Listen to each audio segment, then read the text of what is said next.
안녕하세요. 김호준입니다. 문무일 검찰총장이 국정원 사건 등 적폐청산 수사의 중요 부분을 올해 안에 마무리하고 내년에는 민생 사건 수사에 집중하겠다고 밝혔죠. 그렇습니까? 적폐 수사가 어떻게 시작됐나요? 검찰이 알아서 시작한 건가요? 아니죠. 국정원 댓글 사건 수사를 국정원 댓글 사건을 수사했던 2013년에는 검찰이 없었습니까? 있었어요. 검찰 멀쩡히 있는데 국정원 수사하려다가 조선일보가 앞장서고 국정원이 뒤에 서서 검찰 수장에 목을 쳐버렸죠. 수사를 못하게. 적폐 수사가 가능해진 것은 지난 겨울 1,000만 명이 넘는 시민들이 촛불을 들고 거리로 나가 구체제를 마침내 끝을 냈기 때문입니다. 그렇게 국민들이 만들어준 기회가 바로 적폐 수사죠. 검찰총장이 아니라 그 누구도 시한을 정해서 임의로 끝낼 수 없는 겁니다. 서울중앙지검 검사들 몸이 피곤하면 총장님을 사우나를 끌어주시고 정신적으로 필요하다면 시민들이 응원을 하겠습니다. 서울중앙지검의 적폐 수사 일선 검사님들 난생 처음 응원 꽃다발 좀 받아보시겠습니까? 네. 힘들 내시고 시작했으면 끝을 봅시다. 김호준의 응원이었습니다.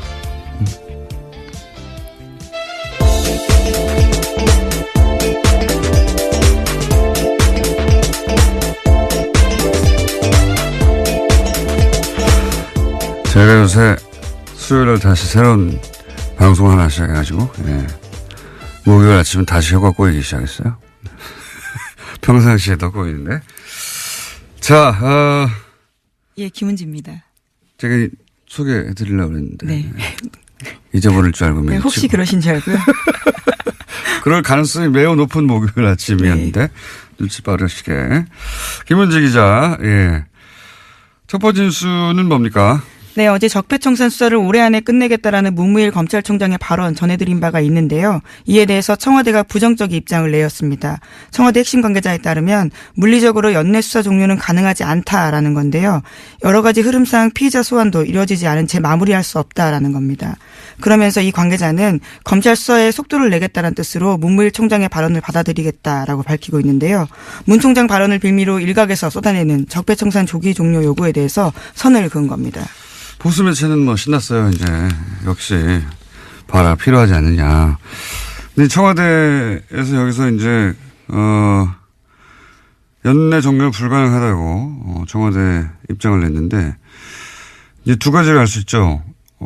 이게 이제 청와대가 조율되지 않은 발언이었다는 것과, 그리고 애초에 청와대가 함용하는 수사가 아니었다는 것, 두 가지 동시에 드러난 셈입니다.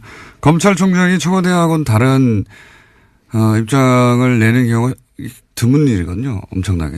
예. 검찰총장 관두기 직전에 보통 그런 일이 있긴 합니다. 근데, 그런 걸 알 수 있고요.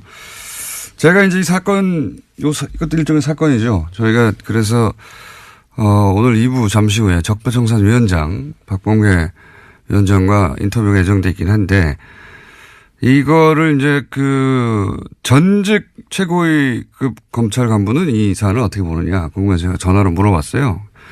이제 워딩을 그대로 전하면 수사는 생물이다. 네. 네, 굉장히 유명한 말이죠. 검사들 사이에서는. 수사는 생물이다. 무슨 뜻이냐면 시작하면은 어디로 갈지 모른다. 네. 그러면서 이런 얘기를 덧붙였어요. 특히 정권 차원에서 이루어진 범죄는 정권이 직접 나선 일이기 때문에 그 범죄 정도를 알 수가 없고, 미리. 어디로 시작하면 생물처럼 어디로 뻗어나갈지 알 수가 없다. 근데 이걸 시한을 정하면 그 생물을 죽이는 거다. 굉장히 와닿는 표현이었는데, 그렇게 얘기를 했고요. 어쨌든, 이 검찰 고위 간부들에게는,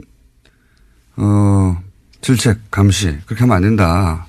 표현하지만, 수사는 결국 일선 검사들이 하는 거거든요. 저는 이제 문무일 총장 발언 가지고 이제 여러 가지 논란이 있는 걸 보고서 일선 검사들이 맥이 빠지겠다. 네, 이런 생각이 들었어요. 그 특검 할 때 왜 특검 사무실 앞에 전국에서 시민들이 이제 꽃다발 보내줘서 그 앞에. 예, 그랬죠. 가득 차 있었잖아요. 그게 굉장히 큰 응원이 됐다고 해요. 그래서 뭐 검찰총장에 대해서는 뭐 이런 견제와 감시가 필요하겠지만 일선 검사들에겐 바카스를 보내줄 때가 아닌가. 꽃다발이나. 그래서 저는 이제 오늘 방송 끝나고 꽃다발 하나 보여줄까. 예. 검찰들이 저를 좋아할 리는 없는데요. 하도 욕을 많이 하고. 꽃다발은 좋아할 수도 있죠. 예. 이름을 안 붙일 볼 하는 생각도 있습니다. 응원이 필요할 때다. 오히려 예 그런 생각을 했고요. 자, 다음 뉴스는 뭡니까? 네, 관련된 적폐 의혹들이 계속 나오고 있는데요. 이번에는 2014년 검찰이 서울시 공무원 간첩 조작 사건, 그러니까 유성 사건이라고 불리는데요. 이 사건을 수사할 당시에도 국정원이 수사를 방해했다는 주장이 나왔습니다. 검찰은 압수수색에 대비해서 가짜 사무실을 만들고 허위 서류를 제출했다라는 의혹이 나오고 있는 건데요. 민변이 오늘 해당 제보 내용을 공개하고 진상규명을 촉구할 기자회견을 열 예정입니다. 이 사안은 오늘은 시간이 저희가 없어가지고 내일 인터뷰를 미리 잡아놨는데요. 예. 제가 편지 봉투를 봤습니다. 네, 저는 편지 내용도 봤습니다. 저보다 많이 오셨군요. 네, 5장인데요. 총 굉장히 자세합니다. 그러니까요. 이거는 내막을 아는 사람의 제목은 확실하고요. 예. 그리고 이제 이게 인터넷이나 또는 기타 흔적이 없는 방식이 아니라 그 편지를 보냈어요. 봉투에 넣어가지고 편지를 보냈는데 그 박근혜 국정원에서 가짜 간첩을 만들 때 얼마나 대범했는지, 예. 절대 들킬 리가 없다고, 얼마나 자신했는지를 알 수 있는 상징적인 사건이 유성 사건입니다. 네. 서울시 공무원, 인데, 대놓고 가짜를 만든 것도 대놓고 절대 들킬 리 없다 생각. 증거도 조작하고 외교적 문제가 되기도 했었습니다. 당시에. 가짜 간첩 사건이 이렇게 실시간으로 밝혀진 건 우리나라 한정사회 최초예요. 예. 그 이후에 몇십 년 후에 명예가 회복된 적은 있는데 실시간으로 밝혀진 건 최초예요. 근데 저는 이 가짜 사무실 이 놀랍지 않은 게 이 생자로 간첩을 가짜로 만드는데 뭐 사무실 정도야 뭐 아무것도 아니죠. 예. 근데 이게 유성 사건 때도 있었다. 가짜 사무실 만든 게 영화처럼 세트 만들어서 여기 압수수색 하라고. 하여튼 증거 조작과 증거 인멸의 대마왕이에요. 이쪽은. 예. 그래서 국정원 관련 사건은 저는 모조리 다 구속수해야 된다고 보는데. 예. 네. 예. 해당 제보자 같은 경우에는 정치호 변호사, 그러니까 최근에 자살한 국정원 변호사 있잖아요. 예. 그 사건을 보고 자기가 용기를 냈다라고 이야기를 하는데요. 거꾸로 또 그 제보는 그래서 이렇게 추적이 어려운 예. 전통적인 방식 편지로 보내야 되겠구나. 용기를 냈다기보다는 저는 화가 났다. 아니 그렇죠. 예. 밤잠을 뒤척였다 이런 식의 표현들이 있는데요. 국정원이 제대로 개혁돼야 된다라는 것들 때문에 이런 편지를 쓰게 됐다라는 겁니다. 국정원 내부자라고 볼 수밖에 없는 것이 너무 내용도 자세하고, 예. 국정원 내부에 누가 이 전략을 총괄 기획했는지도 특정돼 있고, 예. 굉장히 자세한 내용입니다. 네. 의외의 곳에서 터졌어요, 또. 예. 자, 그런 사건이 하나 있습니다. 오늘 민변이 기자회견을 한다고 하고 내일 인터뷰가 저희는 예정돼 있습니다. 자, 다음 순요. 네, 어제 장시호 씨가 1심 선고가 있었습니다. 검찰의 구형보다 센 징역 2년 6개월이 나왔는데요. 곧바로 법정 구속됐습니다. 당초 특검은 장 씨에 대해서는 징역 1년 6개월을 구형한 바가 있는데요. 그보다 더 높게 나온 겁니다. 장 씨가 수사와 재판에 협조한 점은 있긴 하지만 이 사안으로 실질적으로 가장 크게 이익을 본 사람이 장시호 씨라면서 재판부가 이렇게 판단했다라고 밝혔습니다. 검찰은 굉장히 당황했을 겁니다. 왜냐면은 특검 때 장시호 씨로 인해서 밝혀진 게 적지 않단 말이죠. 근데 우리나라에서 법적으로 풀리박인이 없잖아요. 양형거래가. 그러니까 죄를 인정하고 협조하면 형을 낮춰주거나 아예 풀어주는 제도가 우리나라에 없단 말이죠. 그래서 아마 이제 혐의 중에서도 이게 공갈죄인데 강요죄로, 왜냐하면 강요죄가 형량이 낮아요. 강요죄로 잡고 그리고 그중에서도 양형을 낮게 잡아주는 것으로 검찰은 그런 노력을 한 거죠. 네, 구형을 낮게 한 바가 있습니다. 네.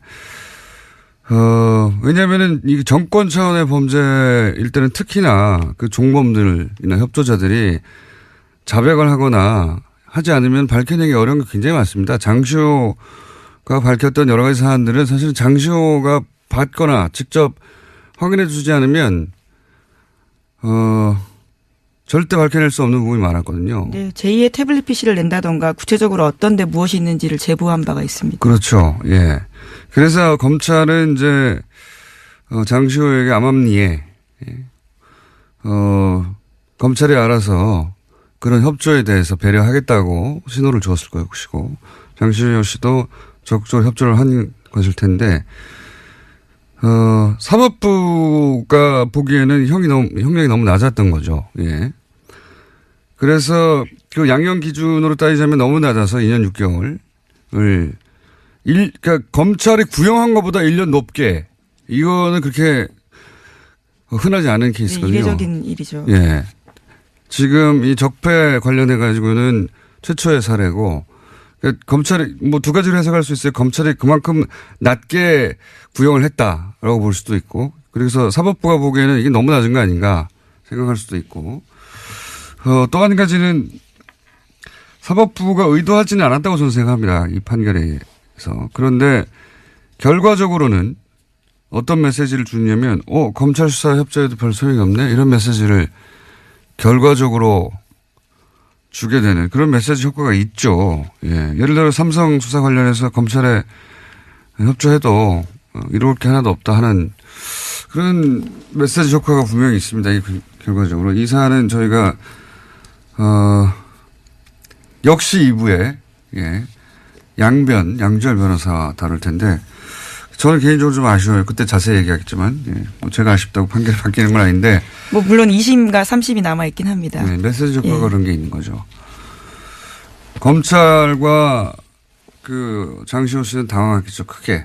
아마도 장시호 씨는 모르긴 몰라도 1년의 집행유예 혹은 1년 6개월의 집행유예 뭐 이런 식의 법정 구속을 예상하지는 않았을 거라고 봐요. 네, 어제 그래서 그 결과가 나온 다음에 재판장한테 그런 호소를 했었습니다. 바로 법정에 구속되지 않도록 해달라고요. 아이를 좀 보고 오겠다라는 취지 이야기도 했었습니다. 전혀 예상을 못한 모습이었던 거죠. 그렇죠. 왜냐하면 본인은 충분히 협조했고 검찰도 그렇게 얘기했을 테고 물론 뭐 판사, 검사 사이에 그런 갈등이 있어요. 예. 그런 양형 조절을 검사가 수사할 때 해주겠다고 피의자한테 얘기하면서 뭔가 얻어내고 사법부는 아니 제도에도 없는 걸 검찰이 마치 있는 것처럼 판결은 사법부 영역이잖아요. 거기에 영향을 주려는 검사의 그런 태도를 싫어하고 그런 오랜 갈등이 있긴 한데 그 얘기는 제가 양변과 하기로 하고요. 자, 다음 뉴스는 뭡니까? 네, 국제올림픽위원회 IOC가 러시아 선수단의 평창 동계올림픽 출전을 금지했습니다. 지난 2014년 소치 동계올림픽에서 국가 차원의 조직적인 금지 약물 복용이 이뤄졌다라는 판단에서 나온 결정인데요. 러시아 선수들은 엄격한 도핑 검사를 통과해야만 러시아 출신 올림픽 선수라는 개인 자격으로 올림픽에 출전할 수 있게 됐습니다. 그렇군요. 네. 러시아에서는 인정하지 않고 있죠. 예, 이 사안을. 네, 그렇죠. 그래서 12일까지요. 개인 자격으로는 아마 출전할지 여부를 결정하겠다라는 입장입니다. 근데 이 고발 자체가 러시아에서 출발된 거예요. 예. 네, 내부 고발이죠, 일종의. 예. 자, 다음 뉴스는 뭡니까? 네, 세계적인 시사주간지 타임이 올해의 인물로 성폭력 고발로 세계를 뒤흔든 여성들을 선정했습니다. 성폭력 고발에 나선 여성들을 통칭해서 침묵을 깬 고발자들이라는 이름을 붙이고 표지 모델로 선정했다고 밝혔는데요. 표지에는 성폭력 고발의 중심에 섰던 배우 애슐리 주드 등이 등장했습니다. 이게 이제 특히 영미권에서 미투 해시태그, 그러니까 나도 그런 일을 당했다 성폭행. 지금 이 여배우들이 굉장히 유명한 영화 제작자 하비 와인스타인. 예. 네. 그 양반한테 당했던 성추행 사건들을 계속 폭로하고 그러자 나도 당했다고 하는 미투 해시태그 광풍이 불었거든요. 예. 그래서 이게 이제 전 세계로 퍼져나왔어요. 네, 예. 80개국이 넘는 국가에서 해시태그가 회자됐다라고 합니다. 미투. 여기까지 하고 이제 저희의 미니인 리얼미터를 해야 되는데 이 해시태그 얘기하니까 제가 오늘 재밌는 거 하나만 얘기하고 꼭 넘어가야 되겠습니다. 제가 댓글 부대 아직도 운영된다 이야기 여러 번 했거든요. 근데 이제 반신반의 하셨던 분들이 많을 거예요. 제가 오늘은 좀 더 구체적인 증거에 해당되는 정황을 거의 증거라고 봅니다. 말씀드리면 지금 네이버에 가서 오픈, 영어로 오픈, 영어로 쓰지 말고인데 한글로 오픈 열기 네 글자를 검색어에 딱 쳐보세요. 그런 다음에 그 메뉴 중에 실시간 검색이라는 메뉴가 있습니다. 네이버에. 트위터 같은 거 검색하는. 오픈 열기라고 치고 실시간 검색을 탁 클릭하면 각종 기사에 달린 댓글들 중에 오픈 열기, 옵션, 죄송합니다. 오픈 열기가 아니라 옵션 열기예요. 옵션. 예. 옵션 열기라는 단어가 포함된 댓글들이 주르륵 나옵니다. 이건 해시태그가 아니라 갑자기 왜 옵션 열기라고 하느냐. 이게 전부 다 댓글 부대가 쓴 댓글이에요. 댓글을 달 때 위에서 지시를 받아서 그걸 자기 아이디로 카피를 해서 댓글을 달았는데 거기 맨 앞에 옵션 열기라고 하는 내용과 상관없는 메뉴가 있는데 그걸 카피해서 갖다 붙여버린 거예요. 무슨 얘기인지 아시겠죠? 이거 한번 해보겠습니다. 잘 모르겠는데요. 바보같이 무슨 얘기냐면 네. 내가 댓글을 달 때 댓글 알바가이드가 쳐요. 예. 지시를 받았어요. 내용을. 그게 자기가 쓴 내용이 아니라는 거죠. 그걸 카피해서 갖다 붙여줄 거 아닙니까? 자기가 쓴 게 아니니까. 근데 그 카피를 할 때 맨 앞에 옵션 열기라고 하는 이 내용과 상관없는 메뉴에 네네. 들어가는 글까지 카피를 해버린 거예요. 그래서 그거를 갖다 붙여서 댓글로 다는 게 엄청나게 많습니다. 그게 여전히 지금 오늘도 달려있는 것들을 볼 수 있어요. 제가 오래전부터 봐왔는데 이걸로 몇 가지를 알 수 있어요. 이제는 댓글 부대 전용 프로그램이 있는 거예요. 전용 프로그램이 있어서 그 프로그램을 통해서 댓글 지시 내용을 받아요. 그런데 이제 그거를 카피 앤 페이스트 할 때 이렇게 마우스나 뭐로 손으로 쭉 긁어서 붙일 거 아닙니까? 그때 맨 앞에 있는 옵션 열기라고 하는 메뉴까지 촥 카피해서 붙이는 경우가 왕왕 일어나는 거죠. 기계적으로 알바를 하다가 결과적으로 예, 그런 실수가 드러나게 된 거죠. 그러는 거죠. 그러니까 프로그램이 있다, 이제는. 이 댓글 부대에 지령을 내리는 프로그램이 있다. 그리고 그걸 카피할 때 옵션 열기라는 부분은 삭제하고 카피해야 될 거 아닙니까? 그래 깜짝같죠. 그런데 컴퓨터에 그만큼 익숙하지 않아서 고연령대 노년층일 가능성이 높은 거죠. 그것까지 카피해버린 거예요. 재밌죠? 예. 그리고 이 댓글 프로그램을 통해서 댓글 지시가 내려가고 그거를 댓글 다는 부대가 아직도 있는데 그 댓글을 특정 기사에만 달 거 아닙니까? 그 기사들 어디에 달았나를 보면 논리는 굉장히 논리 개발자가 따로 있는 게 확실해요. 예. 고급한 정보들도 가끔 있고요. 보면 당연히 이제 문재인 대통령 공격한다든가 여당을 공격한다든가 조국 교수도 타겟이 자주 됩니다. 뭐 최근 같은 경우에는 이제 낚싯배 사고를 났는데 세월호하고 비교해서 공격해요. 세월호 그렇게 뭐라고 하더니 니들은 뭐 다르냐. 그리고 이제 김국종 교수. 이국종 교수. 죄송합니다. 이국종 교수를 높이면서 김종대 의원을 공격하고 여기에 저도 가끔 포함돼요. 저는 김종대 의원을 옹호한 적이 없는데 어쨌든. 그리고 조국 민정수석 또 자주 등장하고요. 지금 당장 해보시면, 왜냐면 제가 이제 방송에서 이 말을 했기 때문에 이제 지워버릴 거예요. 근데 지금 당장 해보시면 실시간으로 주르륵 나옵니다. 예. 댓글 알바 있다. 댓글 무대 있고요. 이거 누가 시키고 누구 돈으로 하는 건지, 주요한 적폐 수사 끝나면 이거 수사 들어가야 된다고 봅니다. 여전히 돌아가고 있어요. 댓글 알바들. 오늘 여기까지 해야 되겠습니다. 네, 수상 소식도 하나 전해드리려고 했는데요. 수상 소식이요? 네, 민주언론시민연합에서 민주시민 언론상 본상 수상자로 김어준 공장장이 선정됐다고 합니다. 예, 아주 짧게 말씀드리겠습니다. 네, 중요한 뉴스네요. 예. 축하드립니다. 언론상을 제가 수상하게 됐다. 자, 시사인의 김은지였습니다. 감사합니다. 네, 바로 이어서 권순정 리얼미터 조사 분석 실장님 나오셨습니다. 그것마저 알려주마. 자, 이건 이제 유일하게 저희가 주 중반에 하는 조사입니다. 네. 대부분 주 초반 혹은 주 말에 하거든요. 자, 한번 쭉 읊어보시죠. 네, 이번에는 정당부터 먼저 소개를 해드릴게요. 네. 네.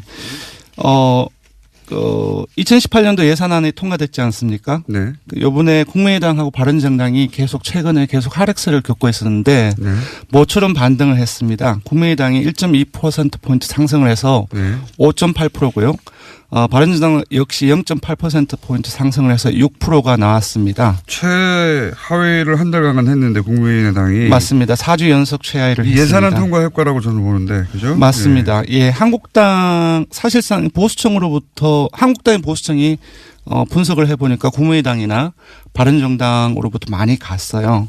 그래서 정당으로서 자유한국당이 이번 예상 과정에서 크게 역할을 못하고 반면 국민의당 같은 경우는 일종의 그 정당으로서 효능감을 그 자유한국당이 실망한 그 지지층으로에게 좀 주는 과정에서 저도 오늘 말이 주는 과정에서 좀 그쪽으로 이탈하는 과정에서 국민의당이 상승하지 않았나 싶습니다. 바른정당도 비슷합니다. 네. 그렇군요. 국민의당이 거의 주중에 한 6%대까지 오르지 않았나요? 맞습니다. 주중에 예산안이 통과됐던 날 당일 6일이죠. 네. 예, 6.2%포인트까지 올랐습니다. 그러니까 국민의당이 사실은 그 정부와 계속 각을 세우는데 그때마다 떨어져요. 거꾸로. 예. 맞습니다. 협조를 할 때 올라가는데 왜 뭐 이건 제가 박지원 대표가 오늘 나온 날이기 때문에. 제가 오래전에 기억나세요? 네. 안철수 대표가 좀 협조를 하는 과정 속에서 지지율을 끌어올릴 수 있지 않겠느냐라고 얘기를 했을 때 공장장님은 그건 절대 안 그럴 것이다. 그거는 지지율이 안 오른다는 얘기가 아니라 안철수 대표가 협조를 안 할 거라는 얘기였어요. 당연히 지금은 대세가 지금 현 정부 초기잖아요. 현 정부가 하는 일들을 도움을 주면 지지율이 오히려 올라갑니다. 네. 처음으로 국민의당이 그 지지율 상승 효과를 누리고 있고요. 예, 사실상 이번 그 틈을 잘 이용을 한 것 같아요. 국민의당이. 네. 반면 자유한국당 같은 경우도 사실상 오르기는 올랐지만 제가 봤을 때는 사실상 패배자가 아닌가 싶거든요. 예산안 통과되고 나서는 떨어졌죠. 예, 0.7%, 이번 주중 집계에서는 0.7%포인트 상승을 해서 18.3%인데 예산안이 통과됐을 때는 17.4%이고요. 그렇겠죠. 그 사실상 논란이 많이 된 과정 속에서 한국당이 이것보다는 조금 더 많이 올라야 되는데 보수층이 한 5%포인트를 이탈을 했습니다. 오히려. 예, 오히려. 이 이탈한 층이 아까 말씀드린 것처럼 국민의당하고 바른정당하고 거의 다 간 것이죠. 네. 그렇군요. 민주당은 어떻게 되나요? 예, 민주당은 조금 이제 상당폭 빠졌습니다. 3.4%포인트 하락한 48.5%이고요. 주중에는. 이제 국민의당하고 바른정당의 요인이라고 봐야 될 것 같습니다. 하지만 예산안이 통과됐던 날은 다시 50%를 회복했기 때문에 요거는 이제 아주 짧은 기간 동안의 영향이 아닌가 싶습니다. 쌤쌤이네요. 네, 정의당 또한 하락을 했습니다. 0.6%포인트 하락해서 4.5%가 나왔습니다. 대통령 지지율도 비슷하겠네요. 네. 떨어졌다가 또 예산안 통과될 때 올라가고. 4주 연속 상승 흐름이었다가 지난주하고 이번 주까지 조금 아주 약하게 그 2주째 하락했는데요. 0점대. 예, 0.7%포인트 하락해서 70.8%입니다. 약보합이라고 볼 수 있는데. 예산안 통과되온 다음에 어떻게 됐습니까? 예, 예산안 통과된 다음에 상당히 많이 올랐어요. 그러니까 72.1%포인트까지, 72.1%까지 올라서. 상당히 더 뭐 1.1%. 왜냐하면 그 전날에는 69.3%까지 떨어졌기 때문에 그 일일 변화로서는 상당폭 올랐다고 볼 수 있을 것 같습니다. 네. 뭐 저희가 몇 달째 똑같은 얘기하고 있는데. 네. 0점 몇 빠지고 0점 몇 오르고 뭐. 좀 많이 빠지고 오르면 1, 2% 움직이고. 예, 종합을 하면 한국당 지지층을 제외하고는 모든 정당 지지층, 모든 지역, 모든 연령, 모든 이념 성향에서 다 긍정평가가 크게 높거나 우세합니다. 네. 알겠습니다. 예산안이 통과되면서 사실은 주요 정당들의 지지율이 좀 진폭이 있고. 네, 맞습니다. 대통령 지지율도 진폭이 좀 있고. 그렇습니다. 통과되면서 민주당 그리고 국민당이 상승한 형국이고요. 한국당 하락하고 한국당을 빼고는 상승을 했지만 그 예산안 통과를 기준으로 하자면 맞습니다. 주요한 가장 중요한 이벤트였던 정의당도 하락을 했네요. 네. 정의당은 언론 보도가 상당히 많이 감소했습니다. 네. 언론 보도 감소 효과도 있는 것 같고. 자, 그것마저 알려주면 현안 주사 이번 주는 뭡니까?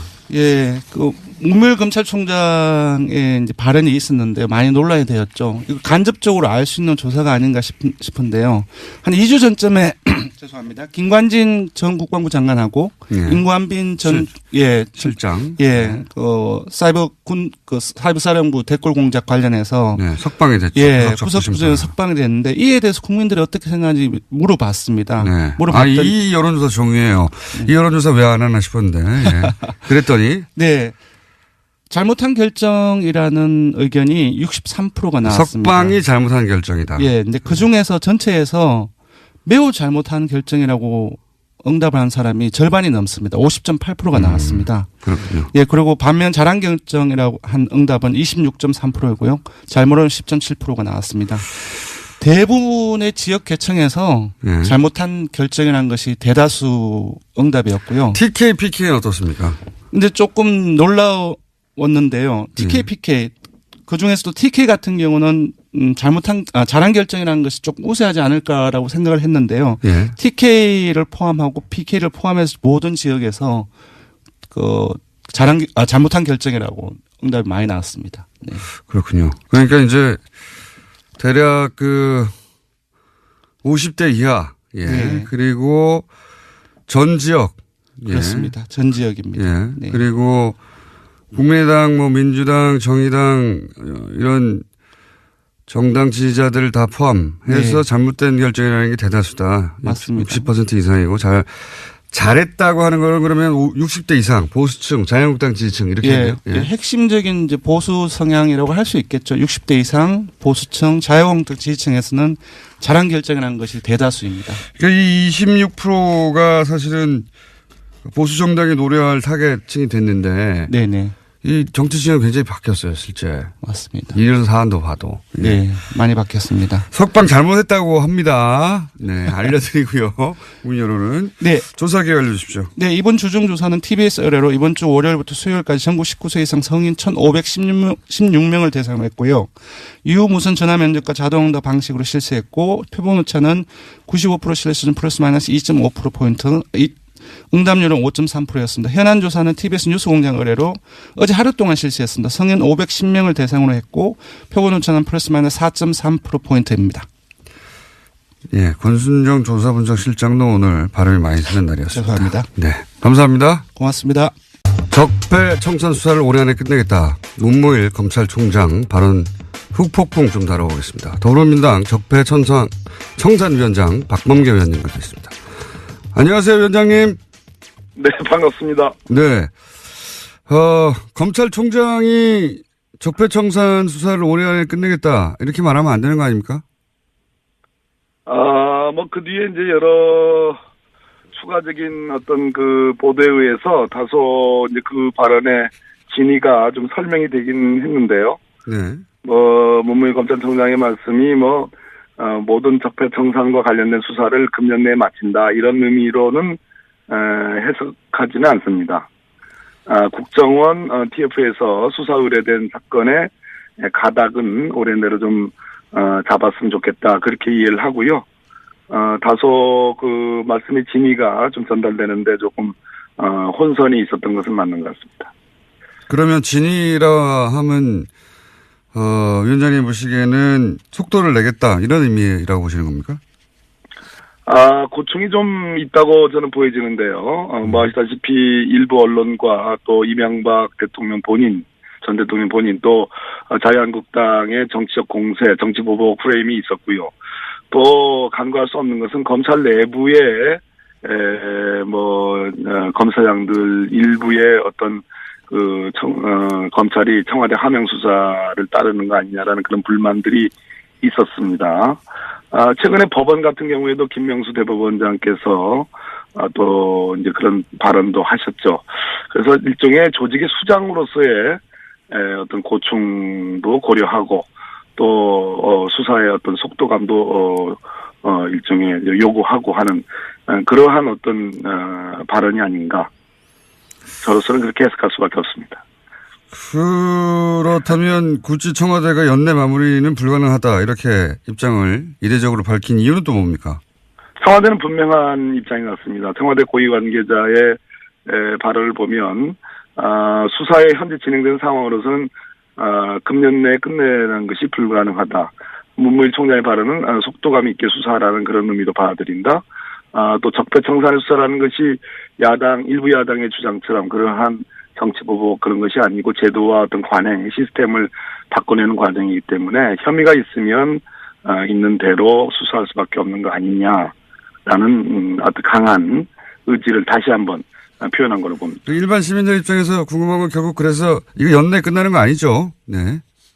불가능하다고 봅니다. 여러 가지 조건들이 그렇습니다. 네. 그러면 이제 적폐청산위원장으로 보시기에 앞으로 남아있는 사건들 중에 가장 중요한 남아있는 적폐수사가 어떤 게 있습니까? 국민의 관심은 뭐니 해도 지금 박근혜 국정농단을 넘어서서 그 원인이 됐던 이명박 정부 당시의 여러 가지 적폐들에 대한 수사인데 그 정점은 이명박 전 대통령 아니겠습니까? 그렇죠. 어떤 방식으로 조사를 할 것이냐. 군사이버사령부 관련해서는 직접적인 그러한 어떤 진술들이 나왔습니다. 김관진이 석방이 됐습니다만, 예. 저는 다스 문제라든지 다스 140억이 스위스 계좌에서 다스로 돌려가는 과정은 분명히 불법성이 있는 거고요. 또 제2롯데월드, 여러 가지 자원외교 비리, 자원비리 이런 것들은 여전히 수사의 대상으로 남아 있다고 봅니다. 자, 그러면 말씀을 꺼내셨으니까 이왕 연결된 김에 박범계 의원님도 사실은 오래전부터 이 다스 관련해서 자료들을 많이 들여다. 네. BBK, 예. 네. BBK 다 연결되니까요, 결국은. BBK. 네, 그렇습니다. 예.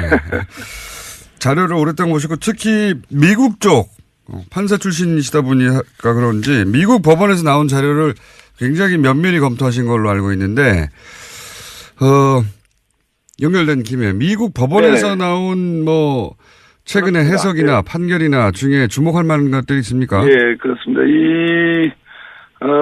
미국에서는 여러 가지 소송들이 있었습니다. 그 중에 특히 제가 지난번에 자금의 흐름 관계는 밝혔고요. 예. 옵셔널 캐피털과 김경준 사이에 미국 캘리포니아 지방법원 소송이 있었는데요. 예. 그 미국 법원이 아주 주목할 만한 그러한 판단을 한 부분을 제가 찾아냈는데요. 옵셔널 캐피탈은 이제 옵셔널 벤처스의 이제 소액 투자자들을 대리한다고 볼 수 있는 곳이죠. 예. 그 옵셔널 캐피털이 한국 검찰이 김경준을 수사하면서 작성했던 검찰의 수사 보고서와 그 당시에 옵셔널 벤처스의 전직 직원들 4명의 진술들을 미국 법원에 증거로 요청을 합니다. 네. 그걸 채택해달라고. 네. 근데 미국 법원이 이걸 거절합니다. 거절한 이유가 첫째는 한국 검찰의 보고서는 검찰이 객관적이지 않다. 이런 얘기입니다. 검찰이 표현이 정확히 이렇습니다. 김경준에게 불리하게 이 진술을 해석할 만한 그런 이해관계와 이익이 검찰에게 있었다. 아하. 어마어마한 얘기입니다. 또 검찰의 결론은 사실에 입각하지 않다. 이런 표현도 나오고요. 그렇기 때문에 이 검찰의 수사 보고서는 공공 보고서로서 법정에서 채택할 증거가 아니다. 라고 분명히 얘기하고 있고요. 또 하나는 잠깐만요. 미국 법원이 그러니까 BBK 수사를 한 한국 검찰을 불신한다는 내용이 그렇습니다. 미국 법정에서 없다는 얘기고요. 예. 또 하나는 옵셔널 벤처스의 4명의 진술자들이 있습니다. 그 당시 BBK 김경준 수사하면서요. 예. 그 사람들의 진술도 증거로 채택할 수 없다고 보는데요. 예. 결론적으로 이거는 이명박으로부터의 보복을 두려워하는 증인들에 의해 만들어진 진술이다. 이런 표현이 나옵니다. 야, 이거는 저 같은 사람이 주장하던 걸 미국 법원이 주장을 했네요. 판단을 했습니다. 그러네요. 구체적으로 여보세요? 네, 듣고 있습니다.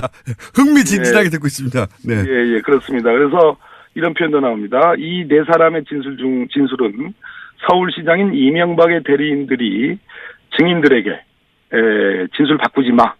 그리고 어떤 식으로든 김경준을 돕지 마라는 강한 압박 속에 만들어진 거기 때문에 믿을 수 없다 이런 얘기입니다. 미국 법원이 어떻게 그런 판단을 했죠?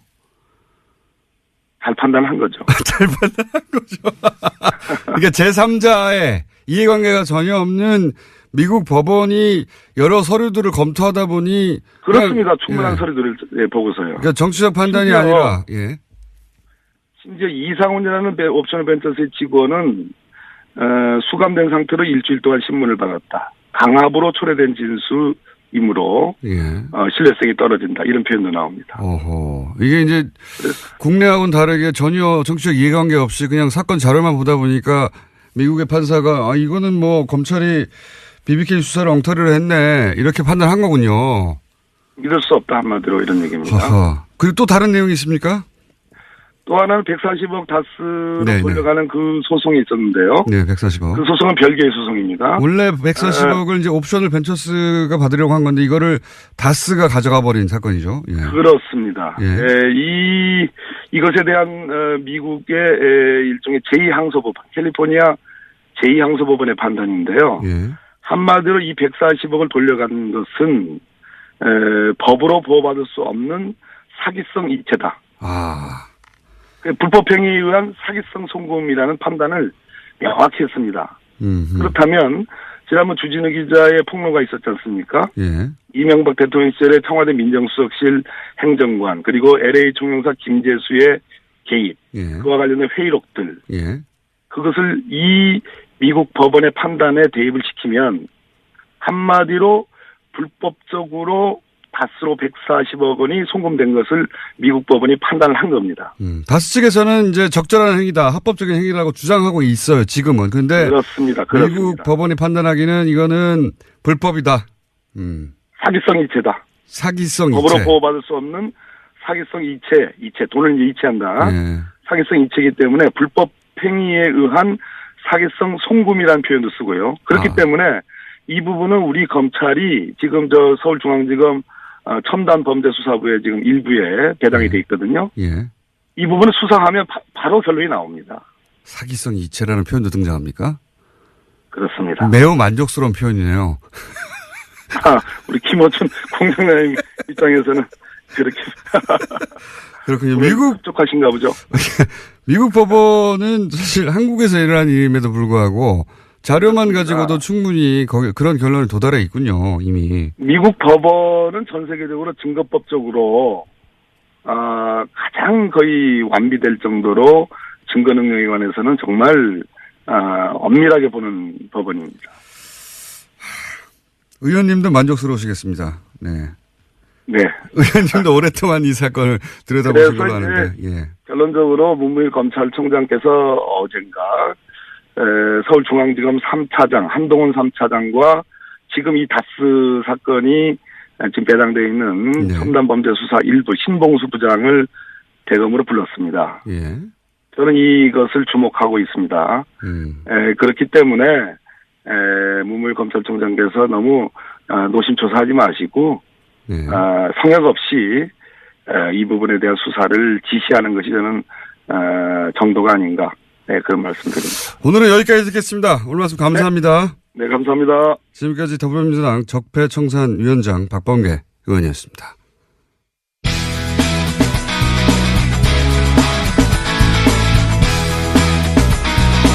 자, 남는 시간이 있네요. 남는 시간이 있길래 양철 변호사님이 나오셨습니다. 아니, 시간도 없는데 중간에 CM을 왜 틀고 그래요, 음악은. 빨리 하시죠. 안녕하세요, 양재르입니다. 자, 오늘은 5분 30초 정도 드립니다. 네, 10초 지나갔어요, 빨리. 예. 자, 장시호 씨. 검찰 구형량보다 높은 형을 받았다. 예. 어떻게 생각하십니까?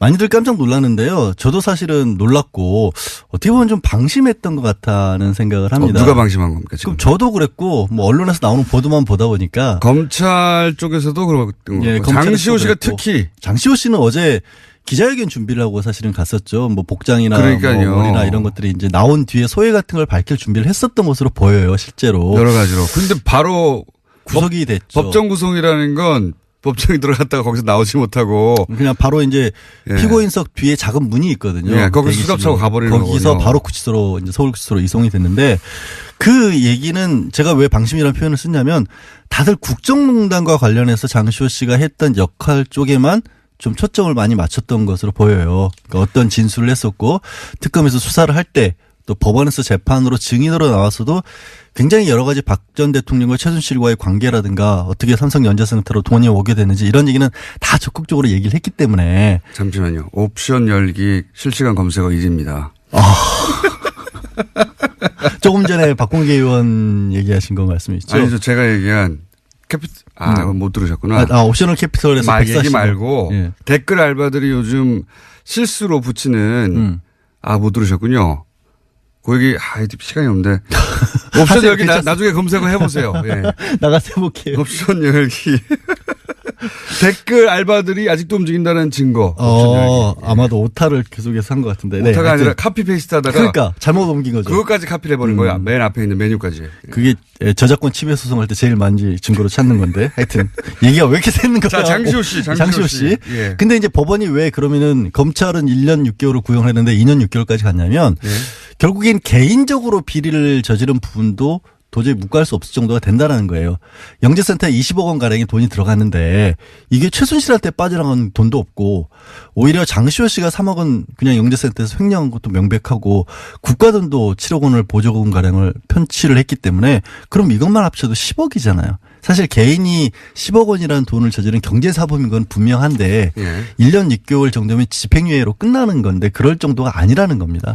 아니 저는 법리적으로 문제가 있다고 생각하지는 않아요. 이미 검찰 구형이 많이 낮게 됐죠. 많이 낮게 됐고 근데 이제 그 검찰은 구형을 할 때 양쪽 다 법조인인데 모를 리가 있습니까? 그렇죠. 예, 그러니까 그 의미는 아시지 않습니까? 이 전체 그림에서 예, 특검의 수사에 협조를 하였고 그리고 이제 이 적폐 수사에서는 이런 협조가 굉장히 중요한데 사법부도 좀 널리 요 사안은 예외적으로 좀 봐주세요. 이런 거거든요. 근데 법원은 최근에 이제 여러 가지 일을 봐도 그렇지만 그렇게 큰 그림에서 본다기보다 그냥 개인에게 정확하게 떨어진 형량에 더 집중을 하는 것 같아요. 그러니까 방시호 씨가 어제 이제 그 선고를 듣고 나서 우리 아들 지금 하나밖에 없는데 데리러 가기 약속을 해놨는데 어떻게 하란 말이냐는 얘기까지 했었거든요. 그에 대해서 이례적으로 우리가 합의를 해놓은 상황이라서 어찌할 수가 없다라는 얘기를 이제 부장판사가 합니다. 고민을 많이 하기는 했다라는 얘기인데 저는 이제 아쉬운 게 뭐냐면 이걸 이제 법리로 따지면 사법부는 뭐 하자가 없어요. 그러니까 어쩔 수 없는 상황인 거예요. 왜냐하면 형량도 너무 낮게 한 게 맞고 그다음에 이게 이건 이제 전문가들이 따져야 될 얘기겠지만 강요죄냐 공갈죄냐 이것도 형량이 낮은 쪽으로 했고 전문가 얘기를 들어보니까 그리고 사법부가 딱히 법리적인 차원에서 질타를 당할 이유가 없는데. 그렇죠. 예. 근데 이제 일부 언론에서는 이런 표현도 쓰더라고요. 이게 검찰의 어떤 플리 바게닝 관행이라는 것을 제동을 건 거 아니냐 이런 분석도 하는데. 원래 검사 판사 사이에 그런 게 있잖아요. 있으니까 그런데 이제 저는 이걸 관행에 제동을 걸었다기보다 걸린 거죠. 법원이 능동적으로 뭔가 이렇게 검찰을 제어하려고 한다기보다 너무 낮게 들어갔던 것 같고요. 그러려면 차라리 법원도 인정할 수 있을 만한 어떤 제도적인 장치가 있는 게 낫지. 그러니까 차라리 저는 이참에 그런 제도를 만들어서 공식적으로 만들 필요가 있다고 생각이 들어요. 그러니까 사법부 입장에서 이런 거죠. 이렇게 정말 법에 없는데 어떡하란 거냐. 뜬금없이 갖고 오면 검찰도 양형기준표가 있거든요. 그리고 법원도 있고. 아니, 사법부는 법에 없단 말이죠. 이게 정상 참작이라는 게 이런 경우에 예를 들어서 검찰 수사에 적극 협조하였기 때문에 이게 없다고 하더라고요. 그러니까 해도 너무 낮게 잡았다. 법원이 이렇게 본 거예요. 저는 그렇게는 보지 않고 이렇게 봅니다. 그러니까 저는 한 개인에 대해서 엄정한 법 집행 중요하죠. 근데 이 적폐 수사는 굉장히 헌정사적인 중요도를 가진 사건인데 이럴 때는 법리를 넘어서는 어떤 사법부의 어떤 사회적 공동체적 가치 판단 이런 것도 필요한 거 아니냐. 왜냐하면 이 메시지는 결국은 검찰 협재발 소용없다 이거. 근데 그거를 사법부에서 잘못 판단을 하게 되면 코너명이 매일매일 이 코너가 없는 날도 쏟아지는 코너명 장명 인기 코너입니다. 국민의당 박지원 전 대표 스튜디오에 나오셨습니다. 안녕하십니까. 안녕 못합니다. 계속. 적과의 박심 말고 또 최근에 들어온 거 중에 이제 정치 구단주 또 있고요. 요즘 해태도 이기고 네. 또 야구단 가치가 굉장히 높아지니까 구단주 하는 게 좋을 것 같아요. 오늘은 정치 구단주가 마음에 드십니까? 예. 네. 해태에서 그런데 제가 마음에 들면 기아로 바뀐 지가 언젠데요. 싫어하잖아요. 정치 구단주. 좋은 장면이네요. 예. 정치의 구단주다. 예. 구단이라는 단어. 그렇죠. 예. 중의적으로. 정치 읽어주는 남자 박지원. 구단주다. 자, 오늘 그럼 정치 구단주로 하고요. 구단주님? 방송을 많이 듣는 거 실감하시죠? 글쎄요, 제가 부산 이번에 이렇게 전라남도 예. 뭐 여수, 순천 이쪽 가면요. 예. 광주 가면 특히 방송 뉴스공장 많이 듣는다고. 그럼 여기 또 안 들리지 않습니까? 그럼 웹이나 뭐 당연히 유튜브로 본다고 그러는데 그게 아무래도 박지원의 실력이지 김어준 공장장의 인기는 아니다. 이런 결론으로 저는 내렸어요. 사실 그렇잖아요. 뭐 예. 공장장이 웃는 거나 잘하지 다른 건 아마 뭐 우리 안철수 대표 어떻게 좀 흠집 내보는데 잘 유도하고 그러지. 제가 안철수 대표를 흠집 내는 게 아니라, 예, 박지원 대표님 뉴스 안철수 대표하고 열심히 각을 세우시던데. 예. 어쨌든 많이 듣는 건 확인하셨죠? 예. 네. 제가 방송 출연을 많이 해보는데, 예. JTBC 썰전, 예. 최근에 MBN 판도라, 예. 이것 얘기하고, 라디오는 아무튼 뉴스 공장. 예. 김어준은 빼더라고요. 자, 국민의당이 지금 좀 몇 주째 이거 어떻게 됐냐. 안철수 대표는 계속 통합한다고 하는데, 그 상황이 변하지 않는 정도가 아니라 더욱더 안철수 대표는, 대표님이 박지원 대표님이 아무리 얘기를 해도 그쪽으로 향해 달려가고, 예, 그 핸들은 고정된 것 같아요. 그죠? 그건 확실하죠, 이제. 저도 그렇게 봅니다. 제가 이 방송 나와서 처음으로 말씀드린 게 예. 안철수 대표의 고집 예. 그리고 좋은 의미의 추진력 예. 이걸 가지고 있기 때문에 어떤 경우에도 통합의 길로 갈 것이다. 그런데 그 예언도 적중하는 거 보면은 역시 뉴스공장 듣는 청취자들이 박지원의 실력 때문에 듣는 것 아닌가 확인됐습니다. 게다가 제가 안철수 대표는 결국 초반부터 그 얘기를 제가 했는데 탈호남하려고 하는 것 같다 이제. 예. 호남 베이스 정당으로 본인이 차기 대선에서 안 될 것 같으니까 탈호남 하려는 것 같다는 말을 계속했는데 실제 취임 100일 기자 간담회에서 뭐라고 그랬냐면 정확하게 워딩을 지역구도를 탈피하자. 국민의당의 지역구도를 탈피하자고 하면 지금 호남을 탈피하자는 얘기밖에 더 됩니까? 네. 지역구도를 탈피하자 하는 얘기는 누구나 다 해왔습니다. 그러나 그리고 뭐 DJ도 네. 뭐 저도 그런 얘기를 하지만은 안철수 대표는 좀 조심스럽게 호남을 기반으로 해서 외연을 확대하자라고 해왔는데 지역구도로 단어를 바꿨어요. 단어로 바꾼 것은 유승민의 생각이 좀 오염된 것 같아요. 그러니까 여기서는 결국은 탈호남 뭐 표현을 어떻게 하든 간에 지금 안철수 대표와 당내에서 예각을 딱 세우고 있는 것은 결국은 호남계 의원들 중진들 중심으로 해서 그 의원님들인데 그 중진하지 마세요. 중진 아닙니까? 중진보다 초선 의원들. 예. 구당초 인원이 더 많아요. 이제는 숫자로는. 예, 근데 그렇죠. 구심점은 중진은. 구심점은 이제 언론에서 아무래도 중진들 얘기를 중심으로 보도를 해 주니까 그렇게 되는데 정치란 게 그렇죠. 뭐 초대선 포함하여 그러면. 예. 여하간 호남계하고 딱 각을 세우니까 있는 와중에 지역구도를 탈피하자 그러면 당신들은 나가라. 나갈 테면 이거 아닙니까? 제가 그렇게 얘기할 수는 없네요. 하지만 부인하기는 어렵죠. 부인하기도 쉽지 않고. 아니 근데 계획이 뭘까요? 호남 지금 사실은 국민의당이라는 정체성 자체가 호남을 베이스로 하였고 거기서 외연을 확장해 나가자는 거였는데 그럼 결별 나가라 사실상 하는 표현이 등장하고 그렇게 해석될 만한 표현이 등장하고 나는 계속 통합으로 가겠다. 그러면 호남 털어내고 나는 전국 정당으로 가기 위해서 밑그림을 그리고 있으니까 당신들 나갈 테면 나가. 이 자세가 변하지 않으니까 그럼 어떻게 하는 겁니까 이제? 양쪽 다 포기할 수 없는 거 아닙니까 절대. 저희는 어제 이제 그 평화계획연대 세미나를 처음으로 했습니다. 네. 이 평화계획연대는 통합은 안 된다고 하는. 그렇죠. 통합을 반대하는 원내 의원들과 일부 원외 위원장들의 결집체가 될 건데 이제 예산이 이번에 성공적으로 통과가 됐잖아요. 국민의당의 역할을 제대로 했죠. 이번에. 제대로 했죠.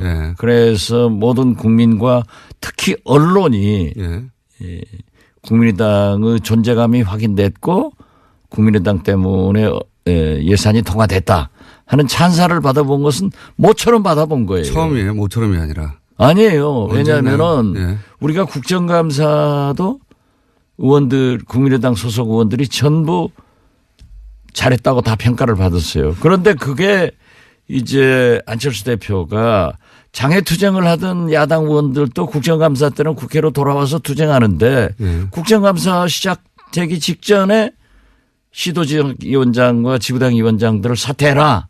이렇게 결의를 하니까 당 내분으로 들어가서 싸우다가 그게 희석됐는데 이번에도 당대표면은 예산의 투쟁을 위해서 당에서 진두지휘를 해야 되는데 국회는 비워놓고 물론 국회의원이 아니니까 그럴 수도 있다 하지만은 그렇지 않습니다.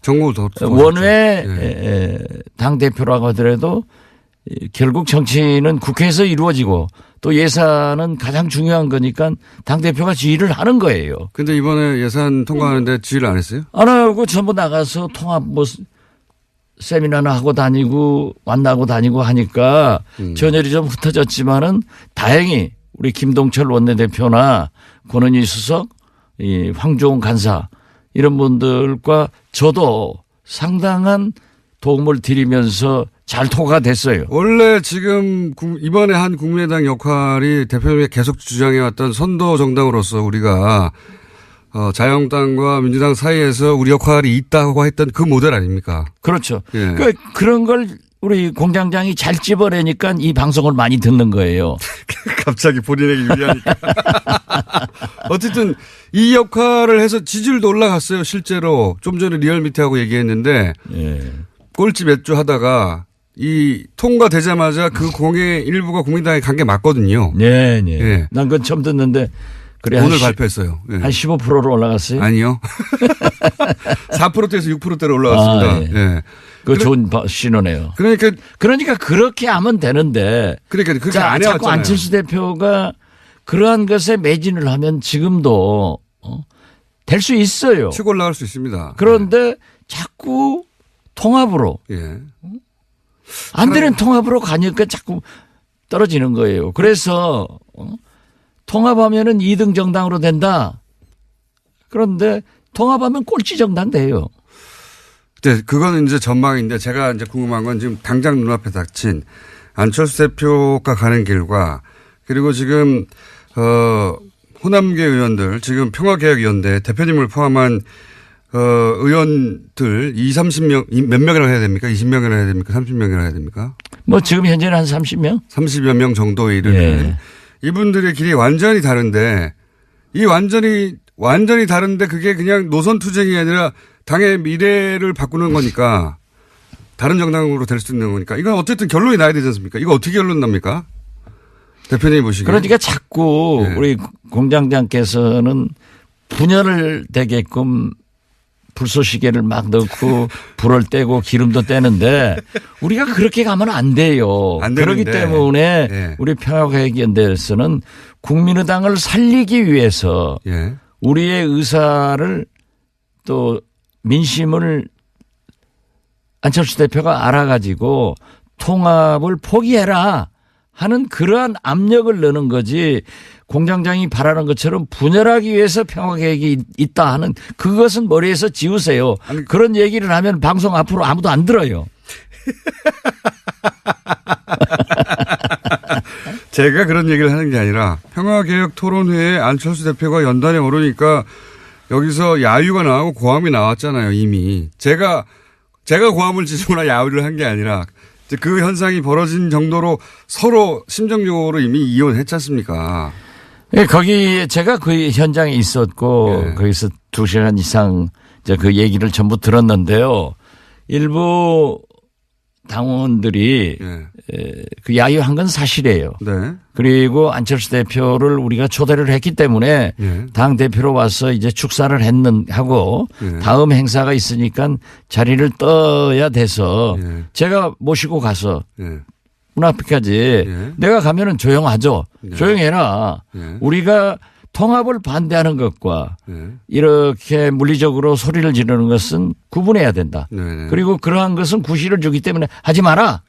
또 제 말은 딱 들어요. 그래서 조용히 해서 모시다 드리고 내가 미안하다 하고 정중하게 인사하고 악수하고 헤어졌는데. 대표님은 그렇게 하셨는데 안철수 대표님 거기에 대해서 뭐 선동을 한다. 선동하는 사람이 있기 마련이다. 이거는 또 대표님의 예우하고는 다르게 이 소위 전달하고자 했던 평화개혁 연대의 통합 반대 의사를 선동이라고 하고 가버린 거 아닙니까? 글쎄요. 그걸 이제 기자들한테 그렇게 얘기를 했더라고요. 또 제가 나오니까 이 직구준 기자들이 그랬는데 어떻게 생각하냐. 그래서 정당이라고 하는 것은 뭐 여야 가릴 것 없이 반대하는 사람한테서 그런 일들이 비일비재하게 일어납니다. 그러면 지도자는 그러는가 보다 하고 수용하고 웃고 말하지 소위 부담하는 게 좋은 거예요. 그런데 그렇게 한다고 해서 누가 선동하냐. 그러기 때문에 리더십에 문제가 있고 그런 얘기를 한다고 하면은 정당의 지도자가 아니다. 제가 그렇게 얘기했습니다. 그러니까 안철수 대표의 잘한 거 아니에요? 공장장 입장에서 보면은 더 심하게 했으면 더 좋아하겠지 뭐. 이미 충분히 말씀하셨는데 안철수 대표가 최근에 예를 들어서 문재인 지지자들을 민주주의의 적이다. 뭐 어디 가서 사고 나겠지. 이렇게 발언하는 거나 아니면 본인한테 반대하는 당내 자기들 식구인데 반대한다고 해서 선동하는 사람들이라고 말하는 것 굉장히 발언도 세지고 그렇죠? 그리고 자기 갈 길을 돌아설 생각이 없는 사람 그래서 심정적으로 이혼은 이미 한 상태 그러면 안 돌아올 사람인데 계속 마음 바꾸라고 해봐야 그때 돌아오면 오히려 지도력이 바보 되는 거죠. 안철수 입장에서는. 그러니까 안 돌아올 것 같은데요. 그러면 어떻게 합니까 이제. 그러니까 제가 지금 하는 얘기가 그거예요. 우리는 지금 가랑비에 옷 젖고 있다. 매년 이렇게 얘기하다가 계속 가랑비에만 모르는 사이에 옷 다 젖어가지고 확싹 젖었을 때 통합선언하고 가버리면은 우리는 옷 벗어 던지지도 못하고 주저앉는다. 그러니까 그 과정에서 지금 우리의 의사를 강하게 표현하고 있는 거죠. 그럼 그 다음 수순이 뭡니까? 그 다음 수순을 알면은 제가 여기 앉았겠어요? 그리가 있지? 아니 그러고 그 빠느냐 아는 거 아니에요. 그걸 얘기하면은 안 되죠. 하여튼 다음 수순을 몇 가지 원래 이제 대표님 정도의 이제 그 정치 경륜이면 시나리오가 몇 개 쭉 있을 거 아닙니까? 그 중에 이렇게는 되지 말아야 되지만 이런 것도 있을 수 있고 몇 가지 시나리오가 있을 수 있지 않습니까? 그 시나리오를 발표하면은 과이강의 다리를 몇 시 몇 분 몇 초에 폭파하겠다 하고 발표하고 해요? 그러면 적군이 와서 막아버리지? 저렇게 머리가 안 도는데 왜 방송 듣는지 참 그건 모르겠어요. 이게 폭파 계획은 있는데. 폭파 계획이 있는 게 아니라. 있는지 없는지도 알려줄 수가 없다. 그렇죠. 그리고 그 시나리오는 정치는 상선약수라니까요. 물 흘러가는 대로. 국민의 민심이 어디냐 이걸 보고 가면서 우리의 원칙을 지켜야 되는 거예요. 우리가 지금 현재 원칙은 우리의 정치성과 가치관을 버릴 수 없는 것 아니냐.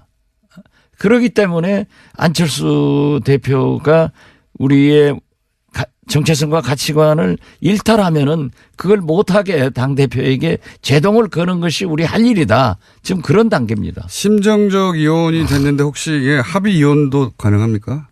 어제 말이죠. 우리가 세미나를 하는데 대학 교수가 2분. 그리고 김능구 폴리뉴스 대표 그리고 당내 인사들이 2분 하는데 거기에서 이 김은구 교수나 최창렬 교수 이 김능구 폴리뉴스 대표가 합의 이혼해라. 아 그런 얘기가 나왔어요. 당신들은 절대 안철수는 통합을 가는 거고 예. 5분 다 그거예요. 통합하면은 안 된다. 예. 안 되는 당하고 왜 통합하려고 하느냐. 예. 차라리 합의위원하는 게 낫지 않느냐 예. 하는 방법을 제시하는데 예. 기가 솔깃하더라고요. 기가 썰기다라고. 여기서 합의위원이라는 건 결국 그러면 양자가 어느 정도 선에서 합의해서 갈라서는 거 아닙니까? 글쎄 예. 그런 얘기를 이제 학자들이 예. 또 전문 정치 평론가들이 얘기를 하니까 아 그럴 수도 있겠구나라고 하지만은 저는 어떤 경우에도 우리가 마지막 분열해서 순간까지. 예. 성공하는 것이 없어요. 예. 그렇기 때문에 정치는 똑같지 않잖아요. 예. 서로 다름을 인정하면서 통합 그런 정신으로 가야지 다름을- 합의위원회에서 네. 되겠느냐 그렇게 결론을 내렸죠. 그렇지만 그건 몰라요 앞으로. 그렇죠. 그러니까 합의위원이라는 건 결국 이제 정치적으로는 분당인데요. 그죠? 각자 갈 길 가자. 그럼 당신 당 적은 당에서 예. 또 분당되면 또 적어지고. 그렇지만 뭐 같이 갈 수 없는 거 아닙니까? 당대표가 통합을 어느 순간 선언해 버렸다. 물론 안에 있는 의원들은 반대하겠지만 이거 뭐 막을 길은 없잖아요. 그 선언을. 아 그렇죠. 예. 그리고 어떻게 됐든 안철수 대표가 다수의 원외 지역 위원장들과 예. 당원들도 많아요. 왜냐하면 국민의당은 안철수 당이에요. 애초에 만들어질 때. 예, 누가 부인할 수 없어요. 그렇기 때문에 대통령 후보도 압도적으로 되고 또 당대표도 그렇게 반대를 했지만은 압도적으로 되는 거 아니에요. 예. 그걸 부인할 수가 없으니까 그걸 믿고 예. 통합을 해서 나가면은 그 다음에 또 작은 당에서 대통령이나 선거는 또 실패한단 말이에요. 근데 이제 작은 당을 하려고 안철수 대표가 그러는 게 아니라 일단 그렇게 탈호남을 해서 당이 작아지더라도 바른정당 유승민 후보하고 합쳐가지고 자기는 중도 보수라고 주장을 하고 그리고 지방선거위에는 자유한국당에서 이제 떨어져 나온 분들하고 합치고 그래서 몸집을 키워서 보수의 적자 제가 계속 주장하고 있는 반대 최근에 그렇게 그림을 그리신 것 같아요. 거의 보니까. 저도 그래서 예. 결과적으로는 완충 지역으로 바른정당하고 하고 예. 그다음에 한국당 세력들하고 통합해서 예. 이쪽에서 안 됐으니까 보수의 대통령 후보가 돼서 집권의 길로 가려고 하는 것 아니냐. 예. 저도 그렇게 봐서 제2의 YS의 길을 가고 있는데 예. 호랑이 굴로 YS가 들어가서 YS는 호랑이가 됐잖아요. 예. 그런데 지금 안철수 대표는 호랑이 굴로 간다고 말을 하는데 지금 쥐구멍으로 가고 있단 말이에요. 그렇게 보신다. 쥐구멍으로 가고 있어요. 그러고 안철수는 김영삼이 아니에요.